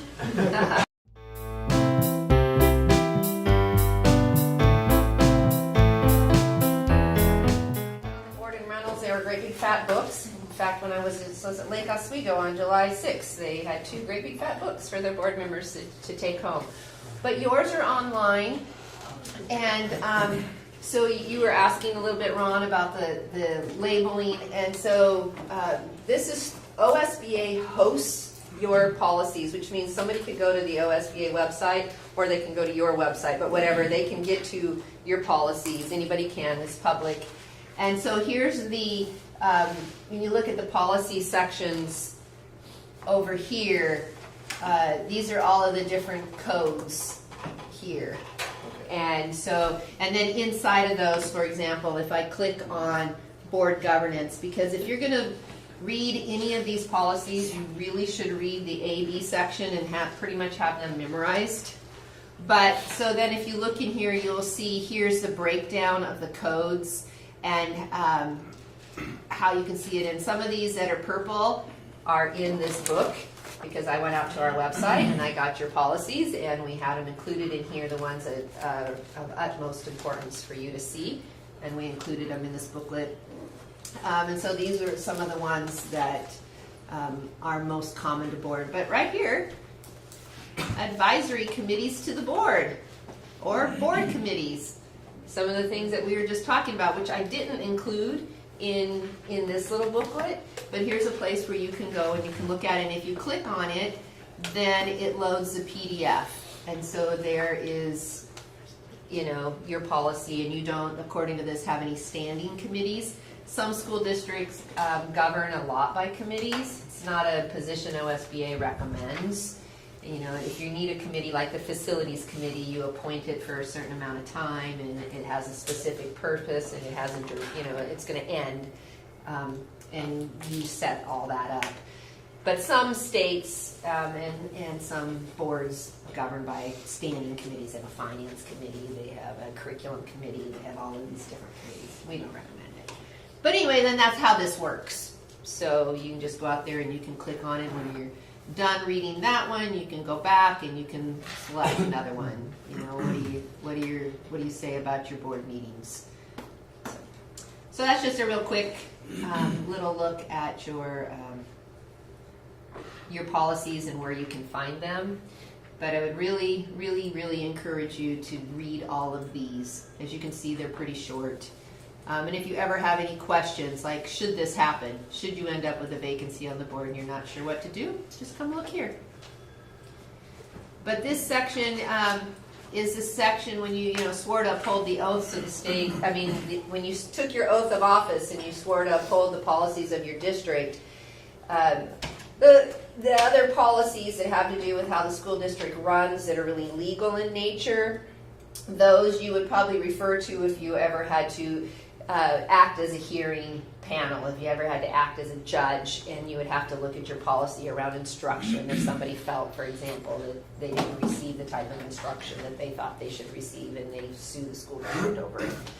But you're not probably needing to be as intimately acquainted with the information that's in there. Now when you need to update them and revise them, because Peggy Holstead and her team are going to be sending out a huge policy update because of all of the laws that the legislature just enacted, and you're going to be getting a policy update, and you're going to have to make some policy decisions that will impact a variety of these areas. And so you'll need to have conversations about that. You'll need to decide, is this the right language for Silverton and Silver Falls School District, and then vote on that, once you decide what language that you want in your policy. But the ones you really need to know are that AB board governance, because those are the ones that you said that you would be willing to have your hands bound to when you swore your oath of office. So here they are, easy to get to. Thought I'd just show you those. So I want to go back to where we were. Wanted to ask one thing about Absolutely. meetings. And Sure. This, again, pardon my newbiness here. That's why I'm here. Rookie question. If say maybe we have an idea, to bounce off, maybe like Andy or even another senior board member. Mm-hmm. I want to make sure that hey, is that okay, and is that violating any rules, or is things like that okay? And if it's something that you want to bring before the rest of the board as a potential, hey, what do you think about this group, about this initiative or this policy? Is the right time to bring that up in meeting session? Is the right time to bring that up during our normal meetings or our work session versus our meetings? I just want to make sure I'm bringing up the right things, and then also, hey, I'm not, you're going, Aaron, where'd that come from? What are you thinking here? So I'm putting that out just to make sure. So on the right 30th, I've been asked to come back and work with you in developing your board operating protocols and your board superintendent working agreement. And so when I leave tonight, I was going to give you a checklist so that each of you could go home and think about some of these things that, like that. How do we bring up new ideas? How do we put ideas on the agenda so that on the 30th, when you guys get together, you can decide for this board, because anytime one board member changes, the board changes, and you guys had 3 new board members, so it really changed, that you have some conversations around that and figure out, for us, how are we going to do our business? And so we'll have that conversation on the 30th and help you determine collectively amongst yourselves what process works best for all of you to do your business. And then is it appropriate for us to, on one-offs, to talk to like Andy or Danny saying, hey, I got this idea, what do you think about this? Is that okay? So again, right now you have a working agreement that was established last August between board members and the superintendent. And so you're welcome to review this because it's your current agreement until we change any of that. But generally, he will welcome your phone call anytime, as long as he's not, in a school. He's always been great already with the business. answer your question, but I just want to make sure, again, Yeah. in the whole public meeting laws, it gets everyone nervous. And you're like, okay, is Yeah, this no. okay, or what do I say? One-on-ones with You the two can have a conversation all the superintendent. time. Okay. Yeah, one-on-ones with superintendent, not any problem. You call him, whatever is necessary for the two of you, to have What conversations. gets tricky is if you start having a conversation over email with everybody. Yeah, Yeah. I'm Then gonna get it's- to that the gets Public really- meeting, yeah. Yeah, we're gonna cover the email Yes, section here. correct. But as Absolutely. far as new ideas and stuff, I would say, correct me if anybody has any other ideas, but I would say, if they're non-agenda items, bounce it off Andy first before bringing it up in public meeting And that'd type be in of the board thing. commentary part if we want to bring it up, right? Is that part of the We meeting? could. Yeah. I think cleanest just we talk to Andy ahead of Yeah. time Yeah, and if it warrants, put it on the agenda and we'll just. Okay. yeah, Cool. yeah. Okay. Or if it's later, then the agenda's already out, we can just, make a note and put it under other discussion items of it. Okay. Yeah, It's probably good to have a heads up first about what you Absolutely. wanted to talk about. Absolutely. some districts even, I haven't looked carefully enough at yours, but some districts even have a policy about how things are placed on the agenda. Other boards just have a operating agreement about how items are placed on the agenda. So it depends on how formalized you want to get in, the process for building the agenda for your meeting. Is that working agreement in our packet? I didn't bring it for you for tonight, and your superintendent sent it to me so that I'm aware of what you have in place. Yeah, and we can actually make copies before the end of this tonight too. Or if you just want to email it, I like it kind of Sure. electronic copy because if I have paper, I lose it. Gotcha. Thanks. No, we'll do it. That'd be great. So anytime that you have some questions about things, you can always come to the OSBA website. On here, this is not our home page, but this is the Ask Betsy's team. And so if you have questions in general about agendas, the board chairs, budget, all of these different things, you could just click on any one of these, and there's a whole bunch of answers that are already there. Or if something you're interested in isn't listed over here, you can type it in here into this search bar and search, and then underneath here it says the most recent questions are listed below. So people that have asked questions recently about things. So there's 3 simple ways right there on the Ask Betsy's Team. Now when you go to our home page, over in this section of our home page, it says Ask Betsy's Team is one of the things that you can just click on, and it'll take you to this page. But the easiest way to ever use our website from any page is up here, is this search bar right there. So if you ever have any questions late at night and it's after 5 and our office is closed, but your inquiring minds want to know, you don't have to wait till morning to call us. You can just search our site. There's a ton of stuff out there for school boards, and so I just wanted to point that out to you. So next I have another little video for you to watch about public meeting law and this board that's having a meeting and the public is there watching it, and the conversation that takes place, and see what you think. This one is not quite as loud. I'll turn it up more. Next on our agenda is this gender equity report prepared by Mr. Olson, our athletic director. Mr. Olson, if you would come forward to the mic, please, and present your findings to the board. Thank you, Madam Chair, Dr. Smith, and board members. I appreciate being here to talk about the issue of gender equity and how it affects our sports program. As you know, this was mandated. Every district has to provide equal opportunity for boys and girls under this mandate. Our biggest problem is that we currently have 10 boys sports and 9 girls. The task force that looked into this included parents, student council members, coaches, and of course board members. With a lot of consideration, we recommend cutting boys golf, the sport that serves the fewest students. Mr. Olson, I really appreciate all the work that went into this report, but I believe there's a better solution. We met with the Soccer Booster Club last week, and it's very obvious that there's a great deal of interest in girls soccer. Excuse me, Madam Chair, Mr. Wagner? but who met with the Booster Club? I wasn't aware that there was a scheduled meeting with this group. This was just an informal meeting. The chair of the Booster Club just invited a few of us over to meet with their executive committee. And these people, many of them are here with us tonight. They're very interested in having their daughters play soccer. We just have to provide a team for these girls. In fact, every other district around us does have girls soccer. We're the only ones that don't. And we assured the Booster Club that the board would provide a varsity girls soccer team. We think it's the perfect solution for the gender equity issue. Don't cut a program, add a program. We can't sidestep this gender equity issue, so we need to do something fast. Now, from what I heard at the meeting, there's a lot more interest in soccer than there is in golf.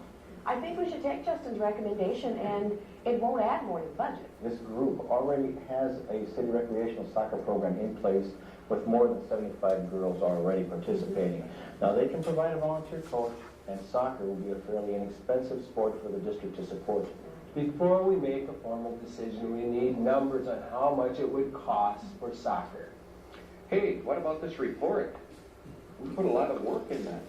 Well, I was at the meeting too, and I'm fully in support of adding girls soccer as a program. Well, from everyone I've talked to, they all want to take this approach. Wait a minute, let me get this straight. You were at this meeting too? Yes. And you, and you, and the 4 of you promised a few soccer booster parents that this board would establish a varsity soccer team? It was just an informal get-together. That's all it was.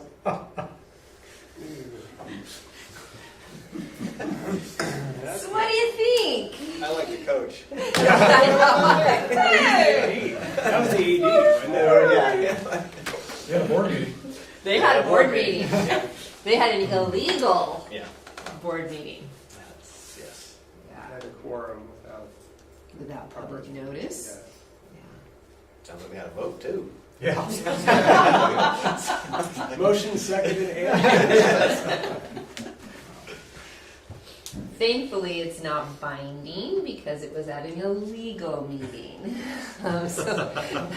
So you know, if you slip into that, which I know you won't because you're sitting here with me tonight, but it wouldn't be binding in Oregon, the decision that they made at that meeting, because it was an illegal meeting. So now in Oregon, are they in trouble?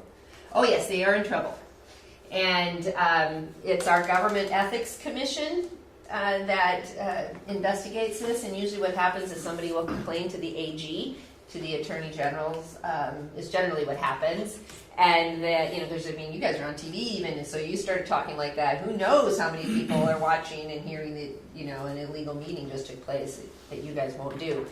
But somebody would notify that, and then the Government Ethics Commission would investigate, and they would make their ruling. And there are fines for violating public meeting law. It can be, used to be the maximum was $1,000. Now the maximum is $5,000. We have no idea what fine would be levied against the offending board members in this case, but they have to pay it themselves. School district won't pay it for them. The errors and omissions insurance won't cover it for you. It's out of your own pocket because, well, out of their own pocket because they violated it. And the same thing goes true if you violate executive session. Basically, you know, what's said on the mound stays on the mound. What's said in executive session stays in executive session. And so I haven't been doing a very good job of having you follow along with this, this little booklet. But on page 6, we talk about executive session. And it says right at the top of that page which statutes allow you to go into executive session, the 192.660, and sometimes you might have to use the provisions in the law of 332.061. All of my years in Reynolds, we never had to cite the 332.061 reason to go into executive session, but we sure cited the 192.660 subsection 2, subsection whatever letter applied for the reason. So there are the laws for you. The reasons why you can go into executive session are listed right under here. It says when executive session is allowed. If you would be so kind to take your pins out and write a 10 in there. The legislature just passed another reason that you can do that, and it is for basically, I'm going to summarize, but your school safety and evacuation plans so that you can discuss those. It's a letter K, the subsection K of 192,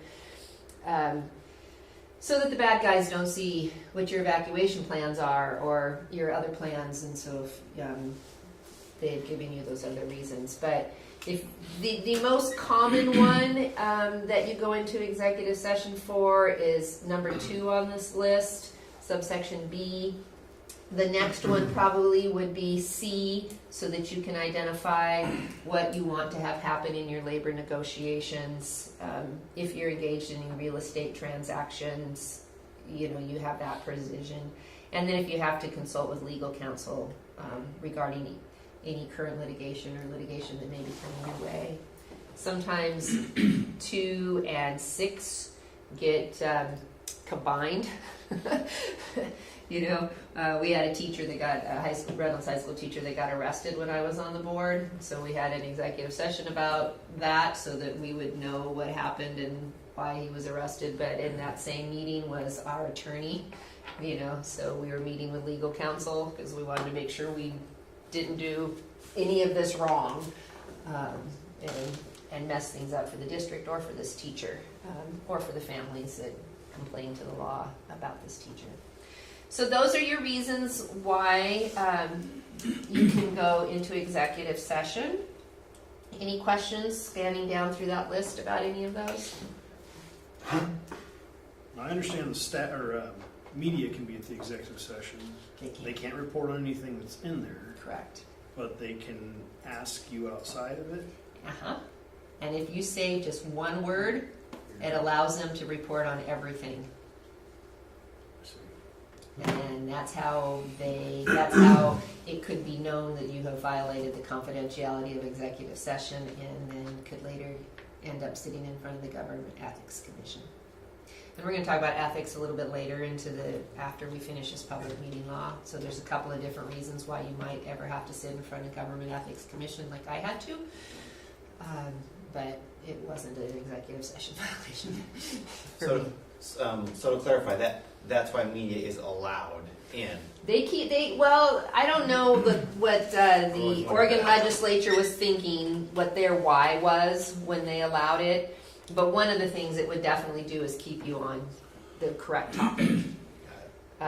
Because if you veer off topic, if you are in there because you are talking about your deliberations by persons designated by the governing body to carry on labor negotiations. So say you hire OSBA to represent you in your bargaining. Mm-hmm. And so you have a meeting to let this bargainer know what do you want to accomplish in this bargaining session. Well, you can't, you're not going to have to show your cards to the other team by having that meeting in public. So if you're in there and you're talking about that and then you say, and I heard this thing about Mrs. Robinson, and she doesn't have her classroom properly decorated. You have just talked about number 2, employee discipline, because you're thinking she needs to be disciplined because her classroom's not properly decorated. You have now opened the door and allowed the media present to talk about your discussions in executive session. So you have to stick to the topic that stated why you were going into executive session, and then when you exit, you can't say anything that was in there, not even to pillow talk with your spouse. Can't even do that. The thing about executive session is that you can't use it to hide. Like fish in a fishbowl, public meeting law is saying that you are in a fishbowl. The public has every right to see and hear all of your deliberations about decisions, except for the deliberations that you have in executive session.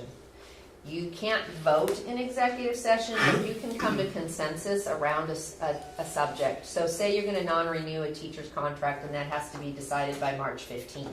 The contract is with the school board. And so if the superintendent is recommending that you non-renew a teacher's contract, and this is a contracted teacher, somebody who's been with you for more than 3 years, so they're not a probationary teacher. But even after these 3 years, when you thought everything was working out well, things are not working out well in year 4 or 5 or whatever. And the superintendent comes to you with a recommendation to non-renew this contract. You can have conversations in executive session about whether you're thinking that this is a good idea or not, and the direction that you should go, but you just can't take the formal action to vote on that. So then you just have to come back out into executive session and vote.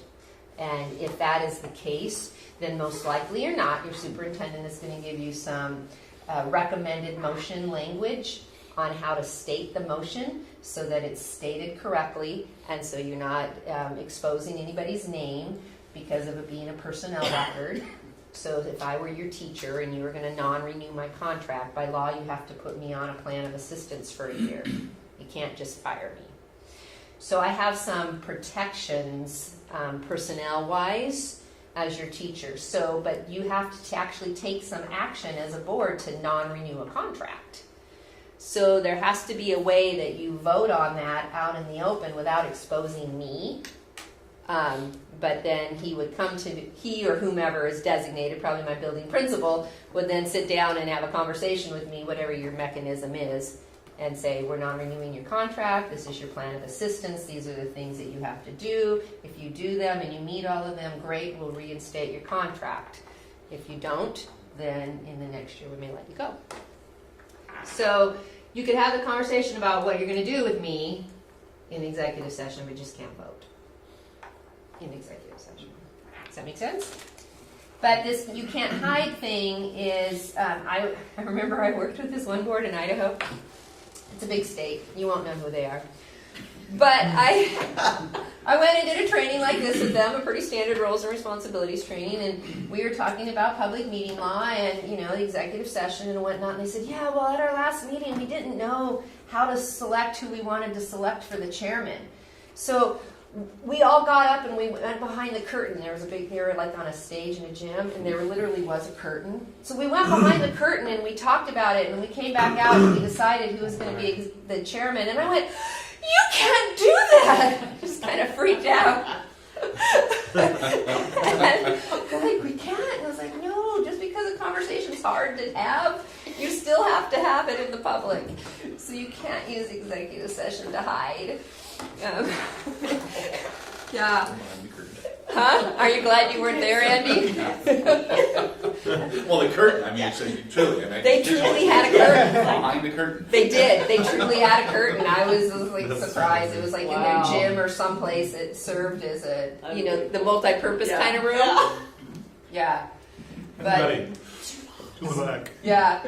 But then this slide was to talk about the fact that yes, the media can attend executive session, except when they can't.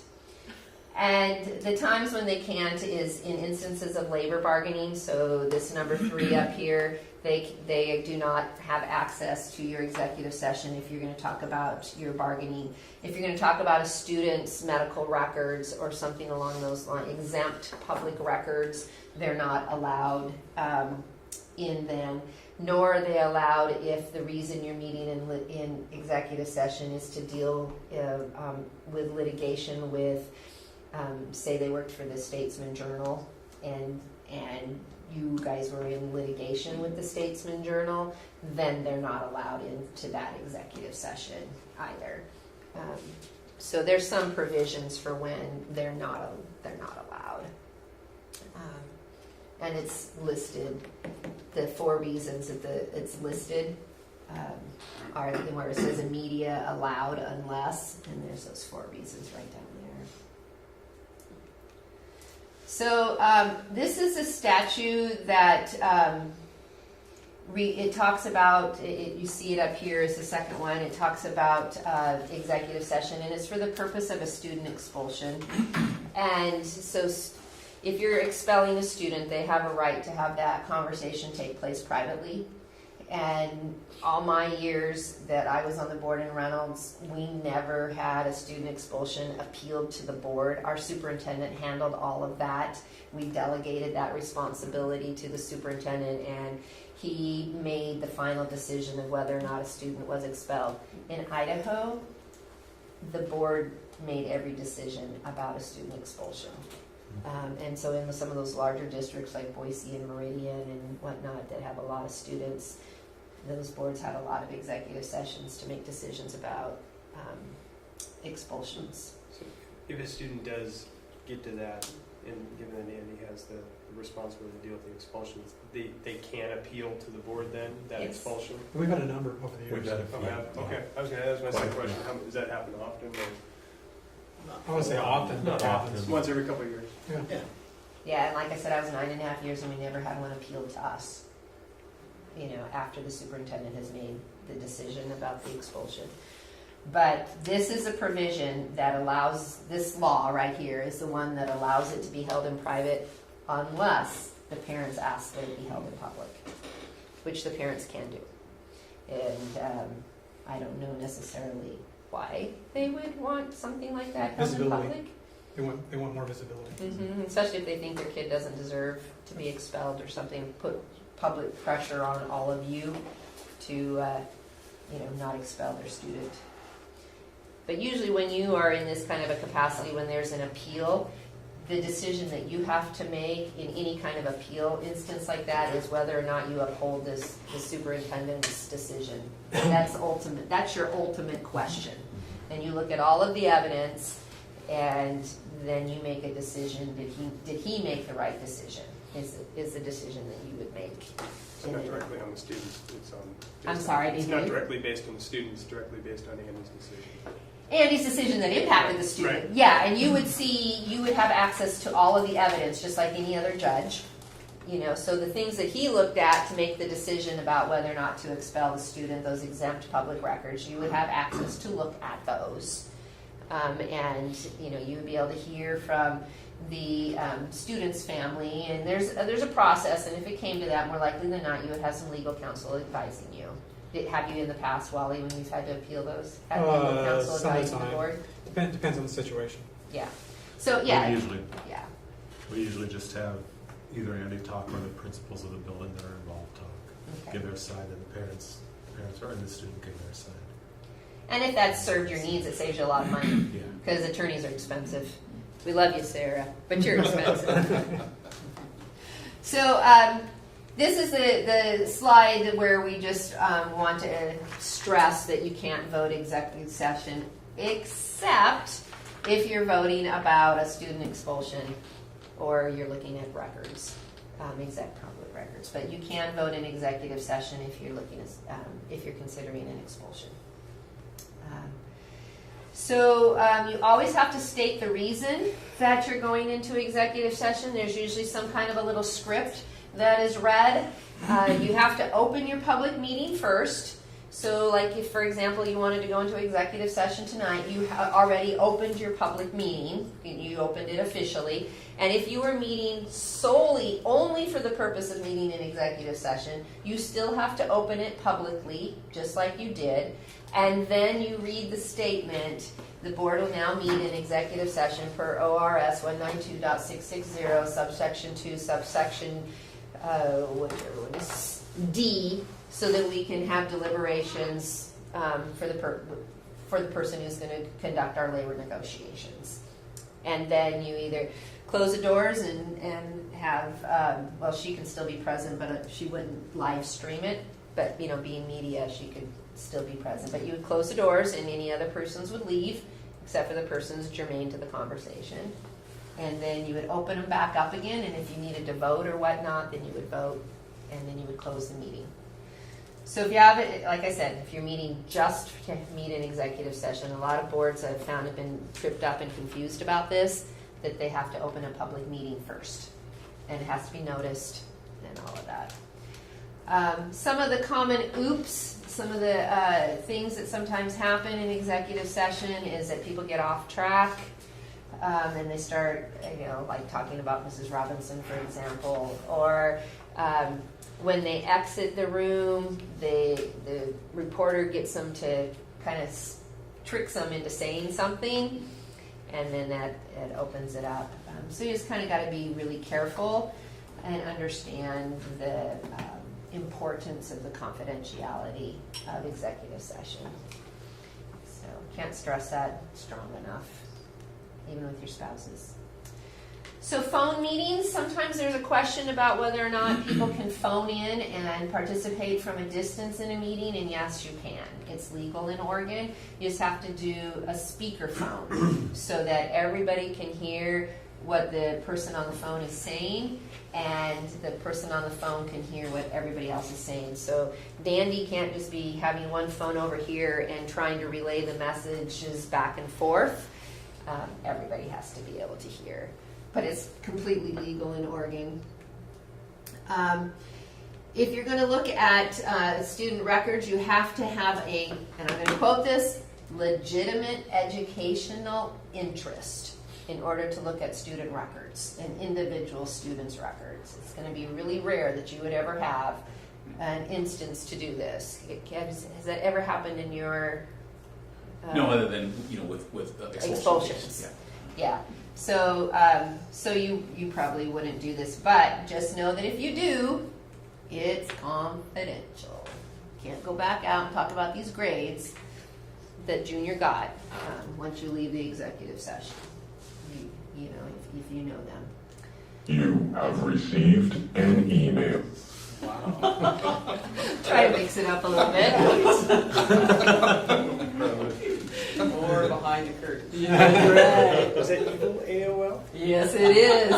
Because email can be very evil for school board members, as well as text messaging, which is a whole new phenomenon. But it's still subject to you're still subject to public meeting law. And does a meeting occur when one board member emails another board member on a school matter? No. But if Tom happens to then send that on to Wally, has a meeting occurred? No, because No. they're not four. No. But the thing is, Ron may not know that Tom sent the email to Wally. Forward. Wally may not know that Ron was the originator of the email. So now Wally thinks, well, I'm just going to send it on to the board chair because I think this is something we should talk about, and I'm going to just send this email on to Tim so that he can do whatever he does to get things on the agenda, and so that we can talk about this. Now has a meeting occurred? We call that a serial meeting, and that's what's so scary about email, is that you never know who may get it. And even though Ron never intended in sending his original message for that to be in any way construed as a meeting, it ended up becoming one because of how it kept getting forward. And there were deliberations that took place, or at least information that was shared, that would ultimately be used to make a decision, the board would use to make a decision, that now was not out in the open for everybody to see. And as much as you couldn't send an email to the whole board to say, hey, I want to talk about this at the next meeting, or I want to do this, or... So that's why we're going to talk about your Yeah. protocols, and you're going to decide how you put things on the agenda. That's one of the conversations that you're going to have is, I want to talk about violin education, for heaven's sakes. Everybody in my community has been telling me they want our children to learn how to play the violin, and they think the public schools should teach that. How do I get this on the agenda for the school board to talk about? So we're going to have some conversations. So Aaron, what you said is okay, but when everybody starts throwing in their opinion, that's when it gets kind of messy. Yeah, you can send it to everybody, but then if there's comments, that's when There's it's reply, and you can't reply. Yeah, so you just don't ever want to hit it. In the old days, we used to call people up and talk to them, but now we use, so email is kind of like the phone, but not, even though we use our phones to send all our mail. And like I just explained, sometimes we think, but it was just one person. Ron only sent it to Tom. And in the letter of the law, Ron didn't break the law, public meeting law. In the spirit of the law, he did, but in the letter of the law, he didn't, because he just sent it to one person. But the law knew that some people who wanted to circumvent public meeting law, who wanted to have some private conversations, could probably use the phone or use in-person meetings one-on-one or use email one-on-one to try and circumvent having a difficult conversation in public. And so we have to warn you, it's our responsibility at the Oregon School Boards Association to keep you out of any kind of trouble and to make you as effective as you can possibly be, to warn you about this so that you can be sure that you have all of your conversations at this table or wherever you're holding your meetings. And you have to have those difficult conversations in public. Now, process conversations like, hey, can you all be at this meeting on July 20th? I know July 27th is our normal, work session night, but OSBA is not available that night because they have their staff retreat and they're spending the night at the Pacific Falls Conference Center, so nobody can come down here. So can we move the meeting, and we can do that via email, and you respond to Andy or Denise, whomever won. That's totally fine. Those procedural kinds of things. If you also have an operating agreement that says how you're going to place items on the agenda, is that you're going to email these items to the board chair. You're not having a discussion. You're saying, hey, I want to put this on the agenda so we talk about violins because we agree that that was our operating agreement. You can send that single email to Tim so he can put this item on the agenda. You're not saying why. You're just saying, I'd like this put on the agenda. You're not deliberating anything about it. That's procedure. So those forms of email are okay. You can do that. I'm going to get a page in here on email. I'm going to add one. Keep being better. So these email, I assume, you know, a lot of people send an email to multiple board members. Now, if you know, let's say somebody complains about a teacher or something, so I forward it to Tim and to Andy, and maybe everybody else does the same thing. Is that counting as a meeting? Because you didn't know that that this person emailed each Everybody. board member. You know, you just thought it was just you that got this single email. So we need to talk about that in your operating agreements on what is the best process for you to handle when things like that happen, because those things absolutely do happen. And they'll email each one of you individually. So we need to talk about some protocols on how to handle that. And generally, you would do what you talked about, is that you would forward it to the board chair without comment. Just What get you tripped up is when we start having a discussion on it. exactly. So you can send it one way, you know, to Tim and to Andy, so that they're aware that you got this email. And if Tim knew he already got it, and then Tim gets it again from Aaron and Wally and Tom and Ron, then he knows that now this person has emailed all of you. But you haven't had any conversation about it. You've just followed your protocol. Forwarding information. That this is how we've agreed that we're going to do it, is we're going to send it to the board chair, because he's going to be the board spokesperson and respond to various emails. So a district just west of here a little ways was telling me, the board chair was chatting with me at summer board and told me that every single high school teacher emailed every single board member with some complaints about proficiency grading. And it just, I mean, they yeah, and so they discovered this, and so he showed me the letter that the board chairman then, after they discovered that this had happened, that it was every single high school teacher to every single board member. When they discovered this, then the superintendent and the board chair got together and they composed a letter that they sent then to the high school staff as a response. Once, you know, so that was how they dealt with that situation. And then they're going to put the item on, they chose to put the item for discussion on the August agenda. So the board chairman was talking to me about some process on how to deal with that at the August meeting. Yeah, I know. Wow. And they're going into contract negotiations again, and it's been a little contentious there in the past. And so I really suggested they hired Peggy Stock.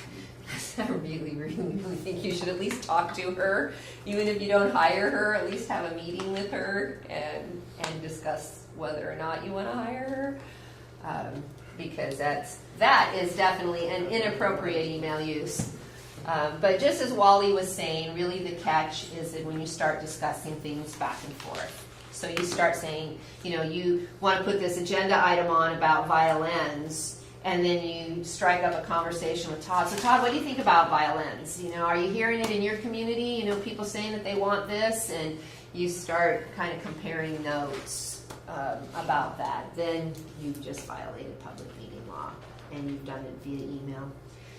There was a lawsuit that happened between the city of Beaverton and some city council members about the emails.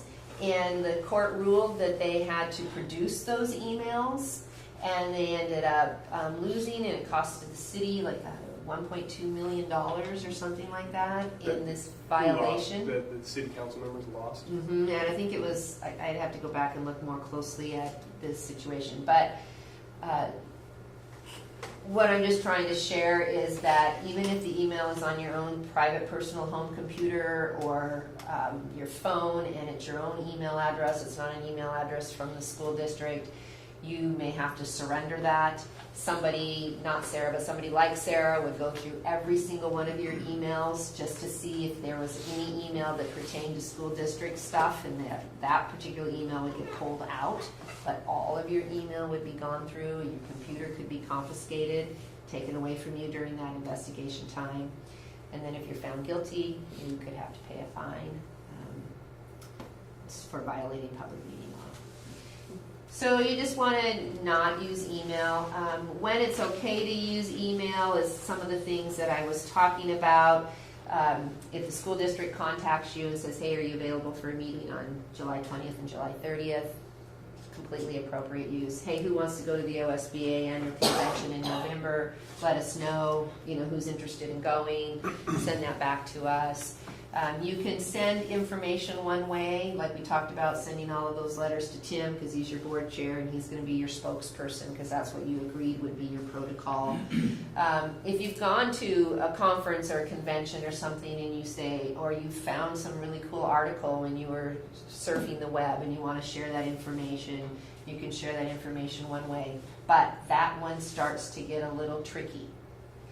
And the reason that it starts to get a little tricky is if you use that information to discuss something at the board level, it's like, hey man, I found this great information about violins and kids playing violins and how it expands their brain growth and how it makes them so much better in math and all of these benefits that come to kids. Like, I found this really awesome article. I just want to share it with all of you. You're not saying you want to discuss it. You just want to share it with all of you. But then 2 or 3 months later, you guys are deciding to talk about violin education, and that is in all of your minds but was never in your packet. Then that's a piece of information that the public didn't have an opportunity to see or hear, and yet it's influencing your decision, and so you've just violated public meeting law. You mentioned the packet, so is the public supposed to have access to our board packets? Anything that's not confidential, they can have access to. Because pieces of your packet could be confidential information. Yeah. Are they supposed to be at the back of the room during the meetings? No. Okay, they would have to ask for it. Yes, public records. Got it. Yeah. So anything that's public. But you don't have to go around distributing packets to Yeah. other people other than Yeah. the board members. Exactly. Right. Usually the media wants your agenda, but they don't get your packet. I had kind of an oddball question. Somebody forwarded me this article they found online, and it was about apparently a student took a picture of another student in the locker room. And so they wanted to complain about it, apparently sent it to, I think it was the principal or something. The principal sent it to the superintendent or whatever. And they said that now the people involved then could be possibly guilty of trafficking child pornography because it was, what do you do, with... Yeah, it's true. So it gets challenging whenever you forward pictures, especially, and especially pictures of children.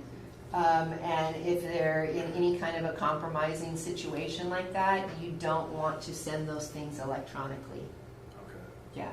If you need to bring Andy over to your house and show him your email or something, and make him aware of it, but you don't want to send it because it's true. You could be charged with trafficking child Print pornography. and physically deliver to Andy or something. Yeah, you don't want to do any of the electronic things. If that happens to you, Todd, seriously, I mean, or any of you get an email like that, if somebody complains, call Sarah or somebody else at OSBA to find out what to do to protect yourself. Okay. Yeah, because Don't respond. I had never even thought of that, and somebody sent that to me and said that. And then they said that in an article it said that the child had sent it to other team members or something. So the child now the child is guilty of trafficking child porn too. Like they're like 15-year-old kids screwing around. Yeah, they have no concept of the severity of what they've just engaged in. And the same thing with the sexting. When they take pictures with their phone and they send it as a text message rather than like an email photo, the same kinds of issues. Okay. So part of Sarah's work is what we call PACE, and she goes in and she will do training to your throughout the state to your administrators on boundary invasion. And one of the things that she'll talk about is this issue of sending inappropriate pictures. And part of the boundary invasion training to your staff, and it happens in every school district in the state, is also training to your students so that they know that it's inappropriate to send sexting messages or to send emails, or if they feel like that somebody is getting a little too close and perhaps invading their boundaries, but it's not quite sexual abuse, but it's just kind of right on the edge of maybe becoming sexual abuse if it goes too far, then your students are supposed to be receiving that kind of training as well as your administrators. And my son-in-law teaches at a charter school in Oregon City, and when I was doing, before Sarah was hired, I had to step in and do some of the PACE training, and like I said, I'm not an attorney. But I asked my son-in-law, I said, I'm curious, because the law says you have to go through this training. Do you? And he goes, oh yeah, every year. And so that's one of the things. But the thing about email and the litmus test on any public meeting, if you have had any conversation apart from a meeting like this, and you can say, the majority of the board feels such and such, and you haven't discussed it at a public meeting, then you violated public meeting law. So it was very interesting. My new boss and I were down in Southern Oregon Coast on Wednesday night, and we met with the school board, and they had a 5-member board, and they had 3 brand new board members just sworn in that night. And we watched the swearing in ceremony. It was nice. Their families were there. Wife with their new little baby was there watching Daddy get sworn in. It was really sweet. Part of the conversation, though, and the thing that protected these men is that they had not yet been sworn in. But after they were sitting at the table and we were talking about the Lighthouse Project, one of the brand new board members says, well, I know that it's a 5-0 vote for this Lighthouse Project. And we were there to talk about the Lighthouse Project. And technically, he hadn't been a board member and he hadn't had a meeting, so what the chairman had done is talk to the new board members about what this Lighthouse Project was and would they have any interest in doing it, because they had invited me to come back in July. But if they had been sworn in for a few months and we hadn't been there to talk about Lighthouse at this meeting and they didn't have any record of it at any other previous meeting, and somebody says, well, I know we're 5-0, before they had even discussed it, that would have been a violation of public meeting law.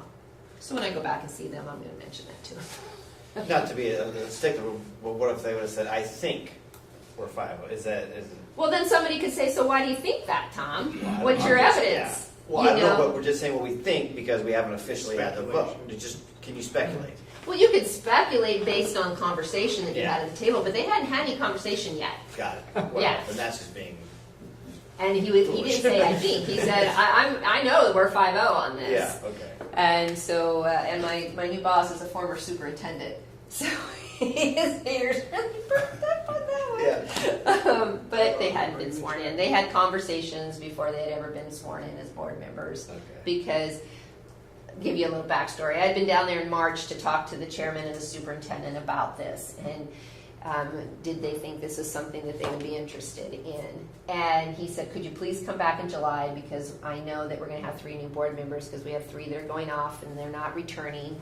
So we're going to have 3 new ones, and as a 5-member board, it's going to be a majority. In the meantime, he had conversations with each of those candidates to see if this is something that they thought they would be interested in doing. It's kind of iffy on all of that. Public meeting law, it's kind of, that because they weren't actually board members, they're just candidates. So, but we don't want you to ever be able to say the majority of the board and you haven't actually discussed anything in a public meeting. So here are some of the top tips about board meetings, just public meetings. If you get an email, you don't hit reply. You don't have side conversations. If you want to have a really good meeting, Ron and Tom shouldn't be talking off over here when Tim's trying to run the meeting and we're listening to the superintendent's report. So we don't want to have side chats. We don't want to have parking lot meetings. I'm afraid to say that there were times when I did. You get frustrated after the board meeting, you go on the parking lot and you talk about what you didn't talk about in the meeting. Well, if it's that important to talk about, find a way to put it into the meeting. You don't want to have those parking lot meetings. You want to be careful in executive session that you don't ever say, oh, by the way, about Mrs. Robinson. So if you want to have a really good meeting, We don't have anybody working here that's named Robinson, do we? Oh, well, that's a good thing, but it was just because of the video. I thought maybe you checked every time, but anyway. No, I just use the video and hope people will understand. Not picking up poor Mrs. Robinson. Okay. But you want to avoid saying that when you're in executive session. If you're not sure whether or not you should, if you're actually having a meeting, if you're not sure, if like you asked, for example, about sending a couple of people to go and meet with the superintendent on your behalf, if you're not sure, just post it. You know, they've known in advance when they're going to meet, that they're meeting in the superintendent's office at 9 o'clock on Tuesday morning. Chances are nobody's going to show up, but just if you're not sure, just post it. It's safe. And assume that anything that you put in an email is going to be on the front page of the Oregonian. So you just want to be, if you have that mindset, you won't put anything into an email that's going to scare you, because you never know what the recipient is going to do with your email. You never know if somebody's going to hack into your system. And so you just want to be careful about anything that you put in there. And then keep the door open whenever you have a meeting. You're doing a good job of it tonight. So those are just kind of some of the top tips about having good and effective and open meetings. So now we're going to take a little test. You ready? Hopefully we go through these pretty quickly. So I will have a statement on the screen, and you tell me if it's true or false.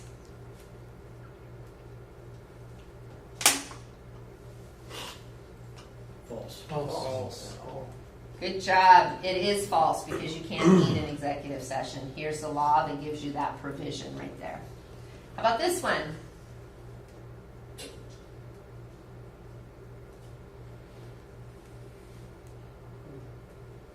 No, it's false. False. Right. And here's the law, if you want to look it up on that one.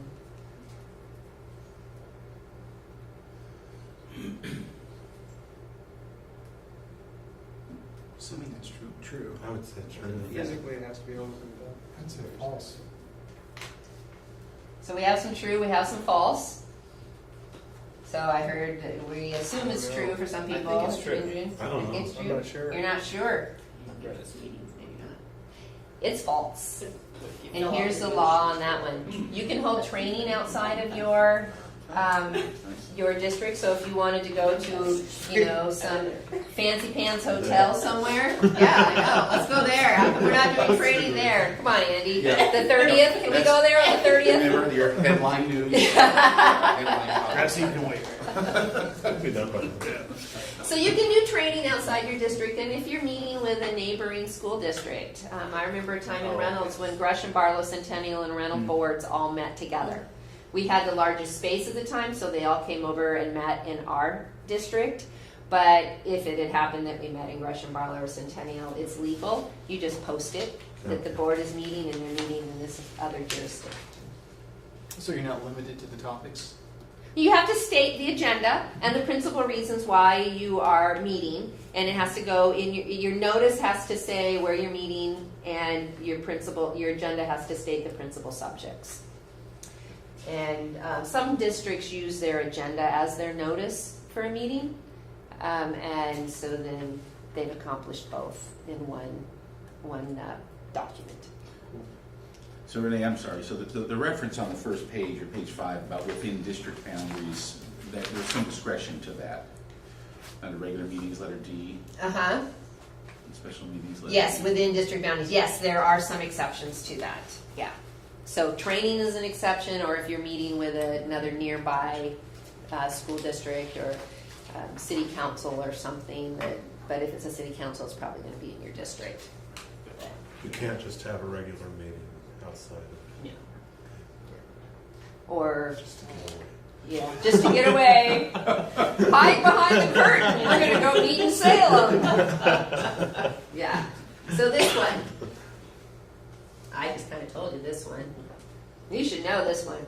True. Yes, we just talked about that. And there's the law on that one.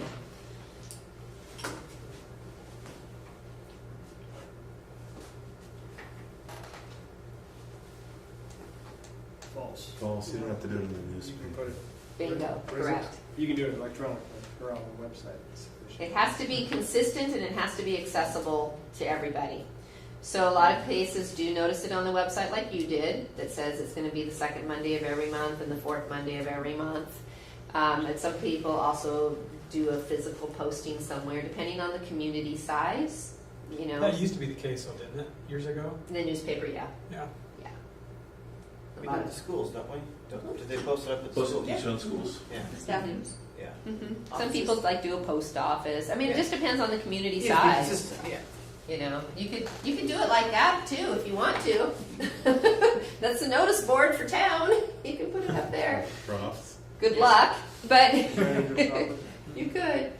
So there's the statute that talks about the posting locations. Oops.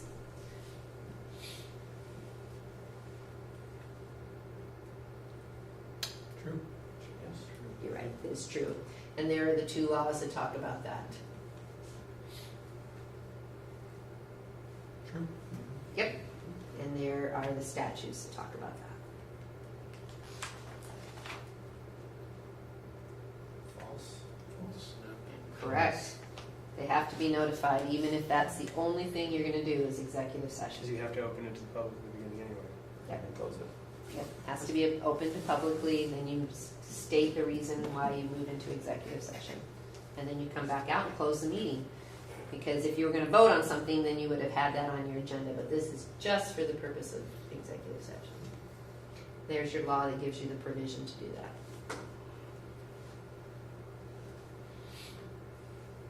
True. That's true. You're right, it's true. But the minutes have to include why the meeting couldn't wait 24 hours. It's the only provision if you have an emergency meeting. And there's your OAS that tells you that. True. It's false, actually. Yeah, because you can add agenda items. Yeah, and you don't have to distribute it, Yeah. and you can amend your agenda. Well, you would amend it and then follow it. Yeah, you would follow it. Okay. But we can amend our agenda during the meeting, though. You can. You can postpone something that you thought you were gonna act on, that you postpone to another Yeah. Date certain. Or decide on act on something we hadn't planned on. Mm-hmm. Yep. Yeah, so. Just by motioning the second, you can make a decision, correct? Correct. Well, you can make a request, can we please add this to an action item at the end of the meeting? We have to vote on it. You have to vote to amend the agenda. You do? Yeah. Yeah, so you make a motion. I move that we add this agenda item, blah, blah, blah, blah, blah, to the end of our meeting. Todd seconds it. Now that gives Tim an opportunity to take a vote, abbreviating greatly. And then if you all are in favor of it, then your agenda has now been amended, and you now have this additional item that you'll discuss at the end of the evening.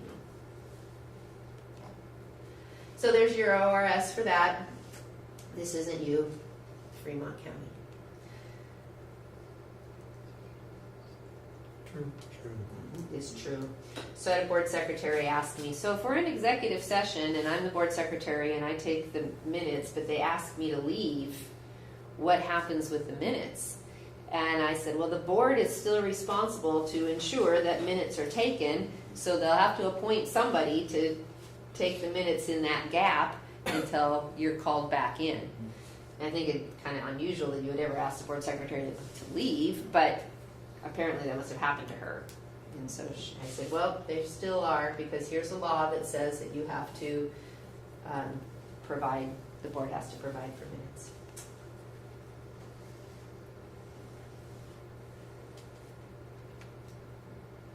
True or false? You think it's true? Or some kind of permanent record electronic form, right? So you define written. They don't have to be kept in written form like this. They don't have to be. However, because they have to be kept into perpetuity, and we don't use those wax cylinders anymore to record audio recordings on, nor do we use those 78 LPs or even cassette tapes. So if you use any technology, like, a little microchip now to record everything on in 100 years from now into perpetuity, are people going to be able to get the medium off of there? So most districts do keep them in written form, but the law doesn't state that you have to. They just state you have to be accessible into perpetuity. There's the law on that one.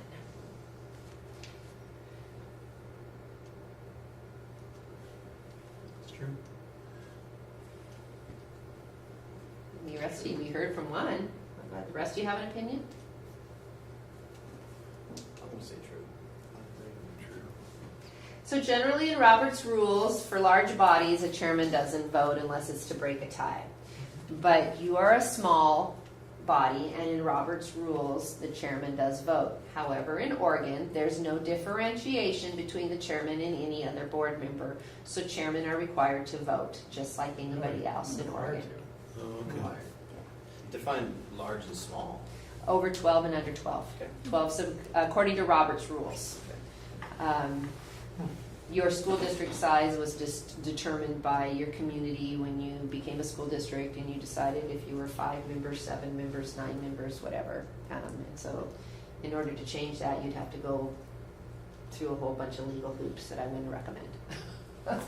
So just, leave your number where you are. But yes, the chairman is required to vote. So if the chairman had recused himself, that'd be the only. Right, if you had we haven't got to ethics, but if there was an actual conflict of interest and not voting because there's an actual conflict of interest, well then yes, he wouldn't vote. But that would be true for any of you that may have an actual conflict of interest. Although we'll get to it, but there is a possibility that somebody may have to vote who does actually have a conflict of interest, but you just declare it. So here's the rule that talks about voting. And like I stated, in Oregon law, the chairman is no different than any of the other board members. All they're responsible for is presiding over the meeting and make sure that the business is taken care of. But your word is required, though. Yeah. Yeah. So anybody can abstain from voting. He can abstain if he has a legitimate reason to abstain. But a lot of people think that the chairman never votes unless they're breaking a tie. I see. Yeah. That all they do is make sure that motions are made and that there's a lot of discussion and then the vote is taken. And if it came out 3-3, then you would have to vote to decide. But in Oregon, that's not the case. In Oregon, when all those in favor say aye, all those opposed say no, he would say either aye or no with all the rest of you at the same time.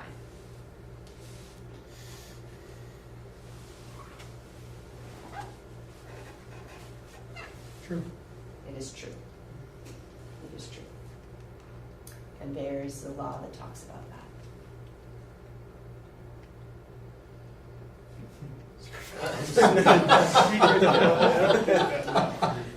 I'm glad you laughed on that What one. if they go behind the curtain? Yeah, you want to go behind the Behind the curtain. curtain. Yeah, no, you cannot even interview candidates in executive session. If there's a vacancy on the board and say, there's only 6 of you tonight, so we'll be hypothetical. That is because there's, you have an absence and you want to interview me as a potential board candidate. I live in your community, I meet all the requirements. You're also going to interview Sarah, and you're also going to interview Steve, right? You're also going to interview Steve. They can sit there and hear all my answers. Hear all the questions. I could be the first person you interview, and you have to ask everybody the same questions. And I could be the first person, and now they get to sit there and think about what their answers are, and watch your reactions to my answer, and try and discern what it is you want to hear. But you have to do it all in public. And then you have to, when the time comes to vote, like for me that night, then it was 3 me, 1 the other guy, and then 4 me. So yeah. How about this one?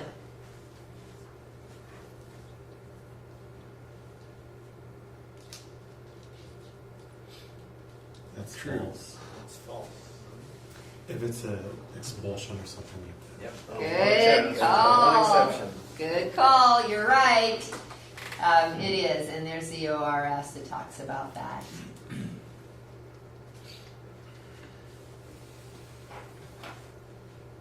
True. Yep, we talked about that a little bit earlier. There you are, negotiating at the table. We didn't talk about this one, but it was on the That's list. true. That's true. It's true. There is some exceptions to that, and this is a provision that allows you to do it, but there are some exceptions. If you don't adopt your process and your instrument in an open session of how you're going to evaluate the superintendent, what tool you're going to use to evaluate the superintendent in a public session, you cannot have the conversation in executive session. So you have to have a conversation some point very soon after this meeting, since you are a new board and you're entering into a new year, have a conversation with Andy in public about what your expectations are for him, if you have any goals for him or any of those kinds of things. Have a conversation with him and determine that, and determine the process you're going to undergo for evaluating him and the timeline that you're going to use for evaluating him and the instrument that you're going to use for evaluating him. And if you do all of that in public, then when the time comes to have the conversation with him about his performance in March or whenever you choose to hold that, then you can do that in executive session. But then when you're done with that evaluation and you've determined your findings for him, how he performed for you over this last year, then you would write up some kind of a summary statement on how you found his performance, and that would be then publicly declared. So back out in open meeting, probably not the same night because you would need some time to write this summary evaluation. And then you would come back at your next meeting and you would say the board met in executive session on March 14th to conduct an evaluation of the superintendent. This is now your April board meeting. We decided that he's done an exemplary job. He's Superman. He walks on water. We're renewing his contract another year, and we're going to bump his salary up to $1 million a year. So it's a decision that you guys get to make about that, but you have to then declare in public how you have found his performance after you've done the executive session. So Renee, just can I clarify with that? 'Cause sure. Especially, I understand the goals, and that's done annually, but the timeline and even the instrument, that needs to have a recurring conversation annually? Well, you can bring what has been done in the past and then just say, this is what we've done in the past. Are you all good with that? And then it's the same. It can be the same instrument and it can be the same timeline. As long as, especially now that you have a new, strongly new board. Makes sense. We've typically done that in the spring, right before, like a month or two before we actually do the evaluation. Yes. Is that fine? Well, it's just whatever works for you. It's just as long as it's done in public. Mm-hmm. But if you're setting goals for him, it's probably a good idea. Well, the goals if you are do set that. up front. Yeah. Okay. So it sounds like we're doing everything. Yeah. And if you have any questions, just go back to our website. Like I told you, that search bar that's up at the very top of our website, and just type in superintendent evaluation. We have a bunch of information on our website that you can download for free. That'll help you with that. How about this? We're gonna vote on violins tonight, and I can't be there. So Tim, I want to send you my vote. You're right. Because you don't really know what the motion's going to be. You haven't been a part of the meeting. And that's an attorney general opinion that rules that. I remember my first year on the school board, we were having meetings in every school because there was a team of people inside the school system that decided we needed to reconfigure our schools. We were going to have 10 elementary schools, and we wanted to have this team of people were recommending that we configure a K-3 school and a 4-6 school that would partner together. And because we had 6th graders at the middle school and parents didn't like it and they wanted their 6th graders back at the elementary school, but we just really didn't have enough space. We also thought that this would give, say, 4 4th grade classes in one school so we could differentiate instruction among teachers with their strengths, and then we could put students in with the best teacher to match their learning needs. And then if the school before had been small and only had 1 or 2 4th grade classes, now there would be 4 and there would be more options. And there was all of these reasons that this committee that had been working inside the school system for a couple of years was making this recommendation that we move to this kind of configuration. And so we are having meetings for a whole year in different elementary schools and explaining to the parents what this proposal was and what it would mean for them if we went to partnered elementary schools. And then we would still keep the traditional middle school of 7, 8, and then we would have the high school. So families were responding to this, especially if they had like 5 kids and one in preschool, and the mom was saying, I'd have to drive to 5 schools in one day if you change this configuration, and drop junior off at the preschool, go to the K3 school, go to the 4-6 school, the middle school, the high school. The parents hated it. We told everybody we were going to vote on this recommendation to the school board at our May board meeting. And so all year this had been mounting, this anticipation of what is the school board going to decide. And at one point somebody asked us, well, should we vote on this in May? I said, no, we can't do that. We've told the whole community we're voting on this. We can't vote on it in April because we told the whole community we were voting on it in May. If we go out there and vote on it in April, we're being sneaky. And, we can't do that. This is a matter of trust. And I was the brand new board member, and I didn't really know about public meeting law and all that stuff, but it just wouldn't have been good public relations. So back to this secret ballot thing. So in May, what we ended up doing was if somebody was absent and they wanted to vote yes or no on this configuration, that was never our motion. We never voted yes or no on moving the schools into this configuration of K3, 4, 6. The motion was to allow those elementary schools that wanted to partner and configure that way, they could, and the schools that did not want to change their configuration but they wanted to stay K5 and the middle school keep 6th grade, they could. So we made it permissive, and somebody that's absent that wanted to submit a secret ballot, there was no motion, there was no yes or no answer to that configuration. And I remember our community room was packed. There's people there everywhere. And you control your public meetings. You don't let just people just shout out at you from, if they want to talk to you, they have to do it orderly and stand up and talk to you. Anyway, and they go, "What did you do?" They shouted out at us because they didn't understand the motion. So then the board chairman had to explain that, well, if Fairview and Woodland want to partner, they can partner, but we're not going to force them to partner. Okay, nobody did. Nobody partnered. How about this one? I talked about this already. Yeah, I already talked about that. How about this, true and false?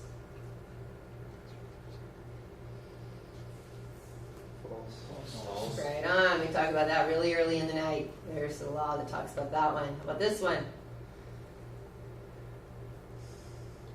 False. False. Absolutely. They have a right to see and hear, but they don't have any right to speak. It's very good public relations to allow them to do so, and you need to have an orderly process that controls it in case things ever get crazy and out of hand, like our meeting on configuring elementary schools. You look like you're going to say something. You're just listening so carefully. I like it. No, no, I don't want to say it. It's probably better right now. So we are at 7:30, which was our agreed upon ending time. We haven't talked about ethics. We can pick that up again on the 30th if you would like. Otherwise, there's a little bit of information in the back of here on ethics that you can read, but I want to respect our agreed upon ending time and not run over. Also in this book, behind the ethics is this thing, some of these common issues that board members face, where I have more slides that we talk about that.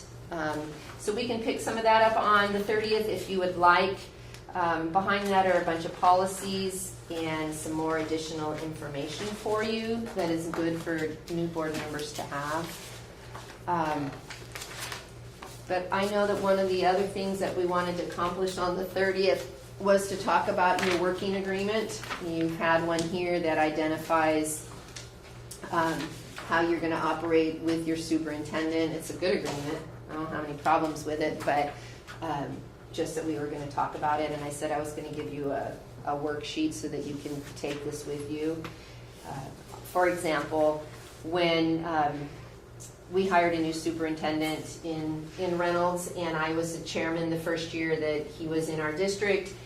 And our practice in the past was like Tim, the chairman, always sat in the middle, and I was doing a lot of this, trying to maintain the meeting, because we had agreed that we would have a process where you had to get the attention of the chairman in order to speak. It wasn't just a conversation that anybody could speak whenever they wanted to.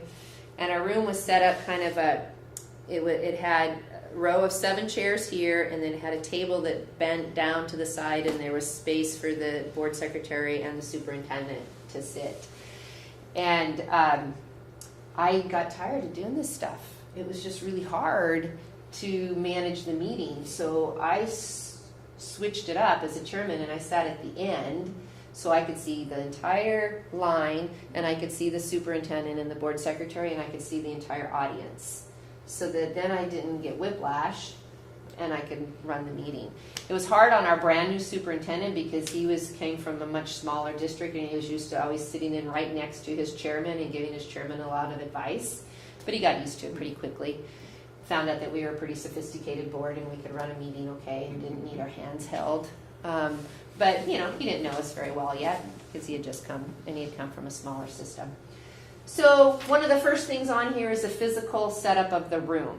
And I shared that example to say if there's something about how you hold your meetings that you think you might want to change the physical setup on it. What I'd like you to do is just mark whether something is a concern and you want to talk about it, so that when we come back on the 30th, you have identified anything that you want to talk about. And for you new board members, there may be a lot of things, just because like the questions that you have. How do we put something on an agenda? What do we do if patrons call us? We don't know, so I at least want to talk about it. It may not be a concern, like you're worried about it, but you've got questions and you don't know how it works. So, okay? And I'm sorry it's paper, Aaron. I can send it to you electronically if you'd like. It's good. All right. So please bring these back with you on the 30th. And I'll leave extras because I know you have another board member. So thank you very much for your time and attention tonight. You guys have been fun to work with. I really appreciate it. And I'm looking forward to seeing you again on the 30th. All right. Thank you. Thanks. Great, thank you very You're much. welcome. Did you guys have that? Oh, I need that. Yeah, you get credit for this. We have a Leadership Institute where we recognize your board training, and you can earn bronze, silver, or gold recognition in our Leadership Institute. And this class counts towards a bronze medal. Yeah. 5 courses in bronze, get you bronze, and then 5 silver and 5 gold.